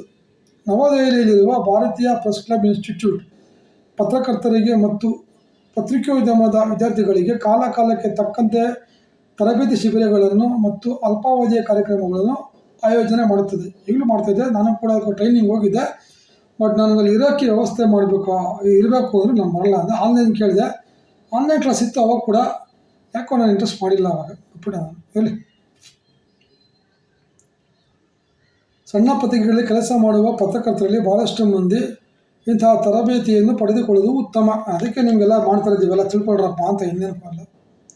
ಹೆಚ್ಚು ಆರ್ಥಿಕ ಬಲವುಳ್ಳ ದೊಡ್ಡ ಪತ್ರಿಕೆಗಳಲ್ಲಿ ಮುದ್ರಣ ಕಾಗದದ ಸಿಂಹಪಾಲು ದಕ್ಕುವುದರಿಂದ ಮುದ್ರಣ ಕಾಗದದ ಸರಬರಾಜನ್ನು ಉದಾರೀಕರಣಗೊಳಿಸಲು ಸಣ್ಣ ಪತ್ರಿಕೆಗಳಿಗೆ ಇದರ ಲಾಭ ದೊರೆಯುವಂತಾಗಬೇಕೆಂದು ಶಿಫಾರಸು ಕೂಡ ಮಾಡಿತ್ತು. ಅವಾಗ ಏನಾಯಿತು, ಈ ಸರ್ಕಾರ ಮಾಡ್ತಾರಲ್ಲ ಫ್ರೀಯಾಗಿ ಕೊಡಬೇಕು ಇಂಪ್ರಿಂಟ್ ಅಥವಾ ಕಾಗದವನ್ನು, ಮುದ್ರಣ ಕಾಗದನ ಅಂತ.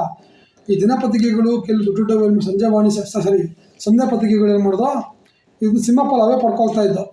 ಅವಾಗ ಏನು ಮಾಡಿದ್ರು, ಕಮಿಟಿ ಮಾಡಿದ್ರು, ಇವರು ಕೊಡೋ ಥರ ಮಾಡಬೇಕು ಅಂತ ಮಾಡಿದ್ರು. ತುಂಬ ಜನಕ್ಕೆ ಗೊತ್ತಿಲ್ಲ ಅಂತ ಕಾಣುತ್ತೆ, ಬರ್ತಾ ಇರಲಿಲ್ಲ. ಕೆಲವರು ಮಾತ್ರ ಬರ್ತಿತ್ತು, ಹೆಸರೊಳಕ್ಕೆ ಹೋಗಲ್ಲ, ನೀವೆಲ್ಲ ಹಿಂದೆ ಬೀಳ್ತೀರ. ಕರ್ನಾಟಕ ಸಣ್ಣ ಪತ್ರಿಕೆಗಳ ಸಮಸ್ಯೆಗಳನ್ನು ಕುರಿತು ಅಧ್ಯಯನ ಮಾಡಲು ಇತ್ತೀಚೆಗೆ ಪಿ ರಾಮಯ್ಯ ಸಮಿತಿಯನ್ನು ರಚಿಸಿತು. ಬೊಮ್ಮಾಯಿಯವರು CM ಆಗಿದ್ದಾಗ ಪಿ ರಾಮಯ್ಯ ಕಮಿಟಿ ಮಾಡಿದರು. ಮೋಸ್ಟ್ಲಿ MLC ಏನೋ ಆಗಿರೋದು ಕಾಣುತ್ತೆ ರಾಮಯ್ಯ ಅವರು, ಕರೆಕ್ಟ್. ಬೊಮ್ಮಾಯಿ CM ಮಾಡಿದರು. ಸಣ್ಣ ಪತ್ರಿಕೆಗಳು ಎದುರಿಸುತ್ತಿರುವ ಕೆಲವು ಸಮಸ್ಯೆಗಳನ್ನು ಗುರುತಿಸಿ ಅವುಗಳನ್ನು ತೊಡೆದು ಹಾಕಲು ರಾಜ್ಯ ಮತ್ತು ಕೇಂದ್ರ ಸರ್ಕಾರಗಳು ಹಲವಾರು ಪ್ರಯತ್ನಗಳನ್ನು ಪಟ್ಟಿವೆ. ಅದೇ ರೀತಿಯಾಗಿ ಸಣ್ಣ ಪತ್ರಿಕೆಗಳನ್ನು ಅಭಿವೃದ್ಧಿಗೊಳಿಸಲು ಮಾಡಬೇಕಾದ ಕಾರ್ಯವಾಹಿನಿಯನ್ನು ವರದಿಯಲ್ಲಿ ಸೂಚಿಸಲಾಗಿದೆ. ಅದೇ ರಾಮಯ್ಯ ಕಮಿಟಿ ಮಾಡಿದ್ರಲ್ಲ, ಅವ್ರೇನು ಮಾಡಿದ್ದಾರೆ, ಕೆಲವು ವರದಿ ಕೊಟ್ಟಿದ್ದಾರೆ ಬೊಮ್ಮಾಯಿ ಸರ್ಕಾರಕ್ಕೆ. ಬೊಮ್ಮಾಯಿ ಸಿ ಎಮ್ ಆಗಿದ್ದಾಗ, ಆಮೇಲೆ ಇವರು ಸಿದ್ದರಾಮಯ್ಯ ಸಿ ಎಮ್ ಆಗಿದ್ದು 2026 ಅಲ್ಲ 2024 ಚುನಾವಣೆ ಆಗುತ್ತೆ ಕರೆಕ್ಟು. 2026 ಬೊಮ್ಮಾಯಿ ಆಗಿದ್ರು. ಆ ಸಂದರ್ಭದಲ್ಲಿ ಪಿ ರಾಮಯ್ಯ ಕಮಿಟಿ ಮಾಡಿದ್ರು, ಕೆಲವು ವರದಿ ಕೊಟ್ಟಿದ್ದಾರೆ ಅಂತವ್ರು.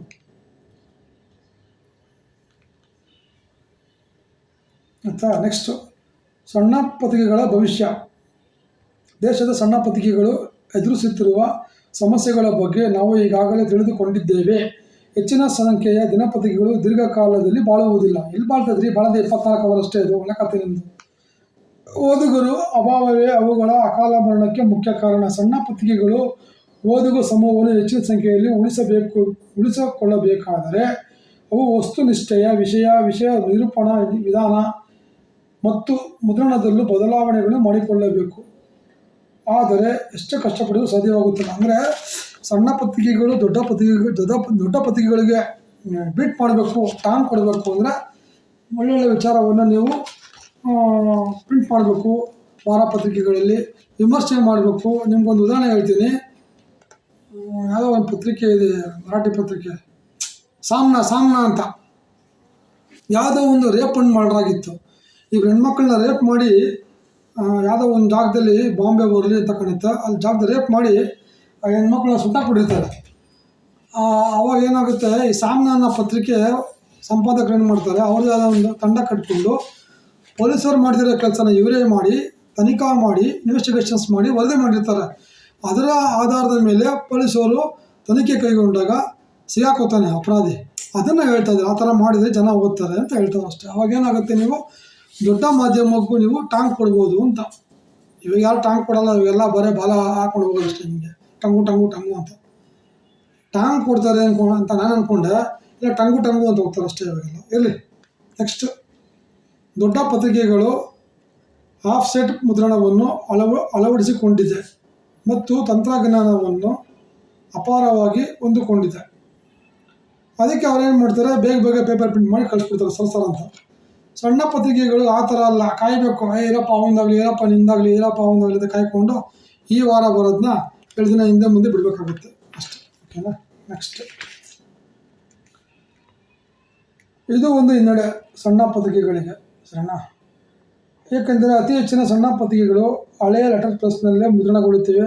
ಮುದ್ರಣ ಗುಣಮಟ್ಟ ಕಳಪೆಯಾಗಿದ್ದು ಆಕರ್ಷಿತವಾಗಿರುವುದಿಲ್ಲ. ಇದು ಹೇಳ್ತಾರೆ, ಬಟ್ ಇವಾಗೆಲ್ಲ PDF ಮಾಡ್ಕೊತಾರೆ, ತಗೊಂಡು ಪ್ರಿಂಟ್ ಮಾಡ್ಕೊತಾರೆ, ಡಿಜಿಟಲ್ ಮಾಡ್ಕೊಂಡು ಹೊಡಿತಾವ್ರೆ. ಅವ್ರ ಕೆಪಾಸಿಟಿ ಮಾಡ್ಕೊಳ್ಳಿ, ನಮಗೇನಿಲ್ಲ.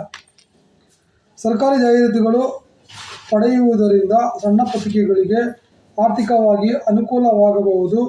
ಬಾಡಿಗೆ ಮುದ್ರಣ ಯಂತ್ರಗಳಿಂದ ಅವುಗಳು ಆಕರ್ಷಕವಾಗಿ ಮುದ್ರಣಗೊಳ್ಳಬಹುದು. ಕಡಿಮೆ ಬೆಲೆಯ ಸರ್ಕಾರಿ ಮುದ್ರಣ ಕಾಗದದಲ್ಲೂ ಇತರ ಸೌಲಭ್ಯಗಳನ್ನು ಅವು ಪಾಲನ್ನು ಗಿಟ್ಟಿಸಿಕೊಳ್ಳಬಹುದು. ಆದರೆ ಈ ರೀತಿಯಾಗಿ ಸರ್ಕಾರ ಸವಲತ್ತುಗಳನ್ನು ಪಡೆದುಕೊಂಡು ಯಾವುದೇ ರೀತಿ ಸರ್ಕಾರವನ್ನು ಖಂಡಿಸುವ ನೆಲೆ ಅವುಗಳಿಗೆ ಸಿಗುವುದಿಲ್ಲ. ಹಾಗಾಗಿ ಆರ್ಥಿಕವಾಗಿ ಸಫಲವಾಗಿ ಸ್ವತಂತ್ರ ಪಡೆದುಕೊಳ್ಳುವುದು ಸಣ್ಣ ಪತ್ರಿಕೆಗಳು ಹಿಡಿದುಕೊಂಡಿದೆ.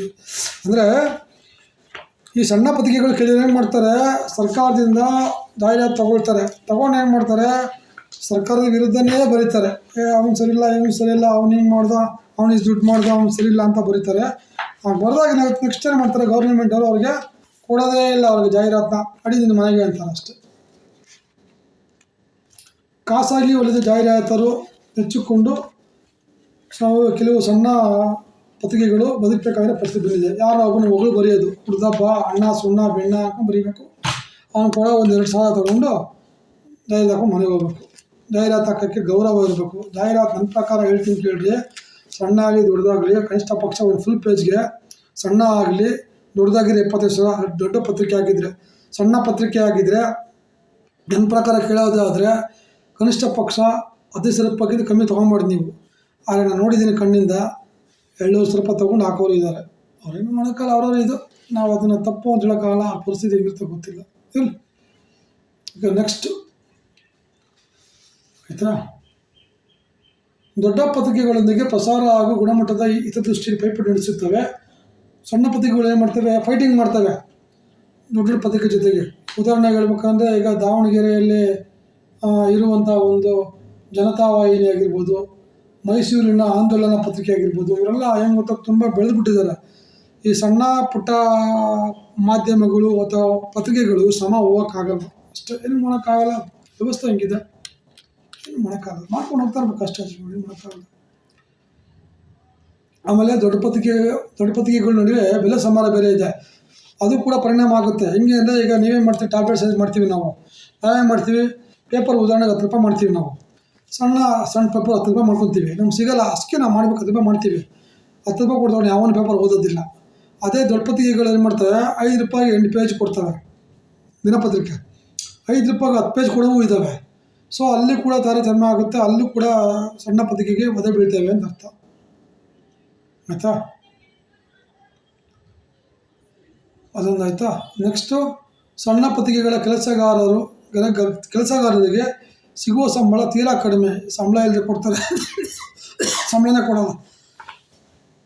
ನೀವು ಸಂಬಳ ಕೊಡ್ತೀವಿ ಅಂತ ಹೇಳ್ತವ್ರು, ಇಲ್ಲಿ ಸಂಬಳನೇ ಕೊಡೋಲ್ಲ. ನಾವು ಎಲ್ಲ ಮಾಡಿಬಿಡ್ಬೋದು, ಈಚೆ ಬಂದಿರೋರೇ. ಎಷ್ಟೋ ಟಿ ವಿ ಚಾನಲ್ಗಳಲ್ಲಿ ಕೆಲಸ ಮಾಡಿಸ್ಕೊಂಡು ಸಂಬಳ ಕೊಡ್ತೀರಾ, ನನ್ನ ಹತ್ರ ಬಂದು ಕಂಪ್ಲೇಂಟ್ ಕೊಟ್ಬಿಟ್ಟು ನಾನು ಬಗೆಹರಿಸ್ಕೊಟ್ಟಿದ್ದೀನಿ, ಸಂಬಳ ಕೊಡ್ತಾರೆ. ಸಣ್ಣ ಪತ್ರಿಕೆಗೆ ಪಾಪ ಸಂಬಳ ಕೊಡೋದೇ ಕಷ್ಟ, ಏನೋ ID ಕಾರ್ಡ್ ಕೊಡ್ತಾನೆ, ಇಟ್ಕೊಂಡು ಮನೆಗೆ ಹೋಗ ಅಂತ ಅಷ್ಟೇ, ಆ ತಗೊಂಡೇ ಮಾಡೋದು. ಇವತ್ತಂತೂ ಸೋಷಿಯಲ್ ಮೀಡಿಯಾ ಬಂದಮೇಲಂತೂ ಪತ್ರಿಕೆಗಳಾಗಿರ್ಬೋದು, ಟಿ ವಿ ಮಾಧ್ಯಮಗಳಾಗಿರ್ಬೋದು, ಜನ ಬೆಲೆನೇ ಕೊಡ್ತಾರೆ. ಜನ ಹೇಳ್ತಾರೆ, ಟಿ ವಿ ಮಾಧ್ಯಮ, ಪ್ರಿಂಟ್ ಮಾಧ್ಯಮಗಳು ದುಡ್ಡು ತೊಗೊಂಡ್ಬಿಡ್ತಾರೆ, ನಾವು ನಂಬಲ್ಲ, ಸೋಷಿಯಲ್ ಮೀಡಿಯಾನೇ ಪರವಾಗಿಲ್ಲ ಅಂತಾರೆ. ಪರಿಸ್ಥಿತಿ ಹಂಗೆ ನಿರ್ಮಾಣ ಆಗಿದೆ, ಏನು ಮಾಡೋಕ್ಕಾಗಲ್ಲ. ಕಾಲಕ್ಕೆ ತಕ್ಕಂತೆ ಹೋಗ್ತಾ ಇರಬೇಕು. ಸಣ್ಣ ಪತ್ರಿಕೆಗಳು ಭವಿಷ್ಯ ಉದ್ಧಾರ ಆಗಬೇಕು ಅಂದರೆ ಅವುಗಳ ವಸ್ತು ನಿರೂಪಣೆ ಮುದ್ರಣಗಳಲ್ಲಿ ಆಮೂಲಾಗ್ರವಾಗಿ ಬದಲಾವಣೆ ಮಾಡ್ಕೊಬೇಕು. ಸಂಪಾದಕೀಯರು ಖಡಕ್ಕಾಗಿ ಸರ್ಕಾರದ ಬಗ್ಗೆ ವೈಫಲ್ಯ ಬಗ್ಗೆ ಎತ್ತಿ ಹೇಳುವಂತಿರಬೇಕು. ಆಮೇಲೆ ಕೆಲವು ವಿಚಾರಗಳನ್ನು ವಿಮರ್ಶೆ ಮಾಡಬೇಕು. ತನಿಖಾ ಪತ್ರಿಕೋದ್ಯಮದಲ್ಲಿ ಪರಿಣಿತಿ ಹೊಂದಿರಬೇಕು. ಇಲ್ಲ ಅದೆಲ್ಲ ಒಂದು ಪ್ರಯತ್ನ ಮಾಡಬೇಕು. ಜಾಹೀರಾತುಗಳ್ನು ಅಷ್ಟೇ ಅಚ್ಚುಕಟ್ಟಾಗಿ ನೀಟಾಗಿ ಜನ ತಕ್ಷಣ ನೋಡೋಂಗೆ ಪೇಪರ್ನ ಏನಪ್ಪ ಅದು ಅಂತ ಹೇಳ್ಬೇಕು. ಹಂಗ್ಬಿಟ್ಬಿಟ್ಟು ಯಾವುದೋ ಹುಡುಗಿ ಫೋಟೋ ಹಾಕ್ಬಿಟ್ಟು ಅರ್ಧಂಬರ್ಧ ಬಾಡಿ ಎಲ್ಲ ಹಾಕೋಕೆ ಹೋಗ್ಬಿಡಿ, ದಯವಿಟ್ಟು ಹೇಳ್ತಾ ಇರೋದಿಲ್ಲ, ಚೆನ್ನಾಗಿರೋದು ಹಾಕಿ ಅಂತ ಅಷ್ಟೇ. ಅದೆಲ್ಲ ಮಾಡಿಕೊಂಡ ಸಣ್ಣ ಪತ್ರಿಕೆಗಳು ಉದ್ಧಾರ ಆಗ್ತವೆ ಅಂತ ಹೇಳ್ತಾರೆ ಅಷ್ಟೇ. ಬಿ ರಾಮಯ್ಯ ಕಮಿಟಿ ಮಾಡಿದರು, ನನಗೂ ಕೂಡ ಚೆನ್ನಾಗಿ ಜ್ಞಾಪನ ಇದೆ. ನಾನು ಕೂಡ ಹೋಗಿ ಅವಾಗ ಏನು ನಮ್ಮ ಬೊಮ್ಮಾಯಿ ಸಾಹೇಬರನ್ನ ಭೇಟಿ ಮಾಡಿದ್ದೆ. ಅವರು ಕಮಿಟಿ ಮಾಡಿದರು, ದಿವಾಕರ್ ಸಮಿತಿ, ಪಿ ರಾಮಯ್ಯ ಸಮಿತಿ ಮಾಡಿದರು. ಆಮೇಲೆ ಸರ್ಕಾರ ಬದಲಾವಣೆಯಾಗಿ ಸಿದ್ದರಾಮಯ್ಯ ಅವರು ಮುಖ್ಯಮಂತ್ರಿಯಾಗಿ ಬಂದರು. ನಂತರ ಏನು ಅದು ಪ್ರಕ್ರಿಯೆ ಆಗಲಿಲ್ಲ. ಮೋಸ್ಟ್ಲಿ ಅದು ರದ್ದಾಗಿರುತ್ತೆ ಅಂದ್ಕೊಂಡಿದ್ದೀನಿ ಆ ಕಮಿಟಿ ಅಷ್ಟೇ. ಇದು ಇವತ್ತಿನ ಚಾಪ್ಟ್ರು, ಜ್ಞಾಪನ ಇರಲಿ. ಇವತ್ತಿನ ಚಾಪ್ಟ್ರು ಮರ್ತೋಗ್ಬೇಡಿ, ಹೇಳಿದ್ದೀನಿ. ಇವತ್ತಿನ ಚಾಪ್ಟ್ರು ಬಂದು ಸಮಸ್ಯೆಗಳು ಮತ್ತು ಸಾಧ್ಯತೆಗಳು, ಯಾವುದು ಸಣ್ಣ ಮತ್ತು ಮಧ್ಯಮ ಪತ್ರಿಕೆಗಳಲ್ಲಿ. ಓಕೆನಾ? ಇದನ್ನ PDF ಮಾಡಿ ಕಳಿಸ್ತಾ ಇದ್ದೀನಿ. ಚಾಪ್ಟರ್ 4ನ ನಾ ಆದಷ್ಟು ಬೇಗ ಎಲ್ಲ ಚಾಪ್ಟರ್ ಕಳಿಸ್ಕೊಡ್ತೀನಿ. ಎಕ್ಸಾಮ್ ಪ್ರಿಪೇರ್ ಆಗಿ ಈ ವಿಡಿಯೋನ ನೀವು ಮಾತ್ರ ನೋಡ್ಕೊಳ್ಳಿ. ದಯವಿಟ್ಟು ಯಾರಿಗೂ ಇನ್ನೊಬ್ಬರಿಗೆ ಉಚಿತವಾಗಿ ಕೊಡೋಕೆ ಹೋಗಬೇಡಿ. ಎಲ್ಲರಿಗೂ ಒಳ್ಳೆಯದಾಗಲಿ.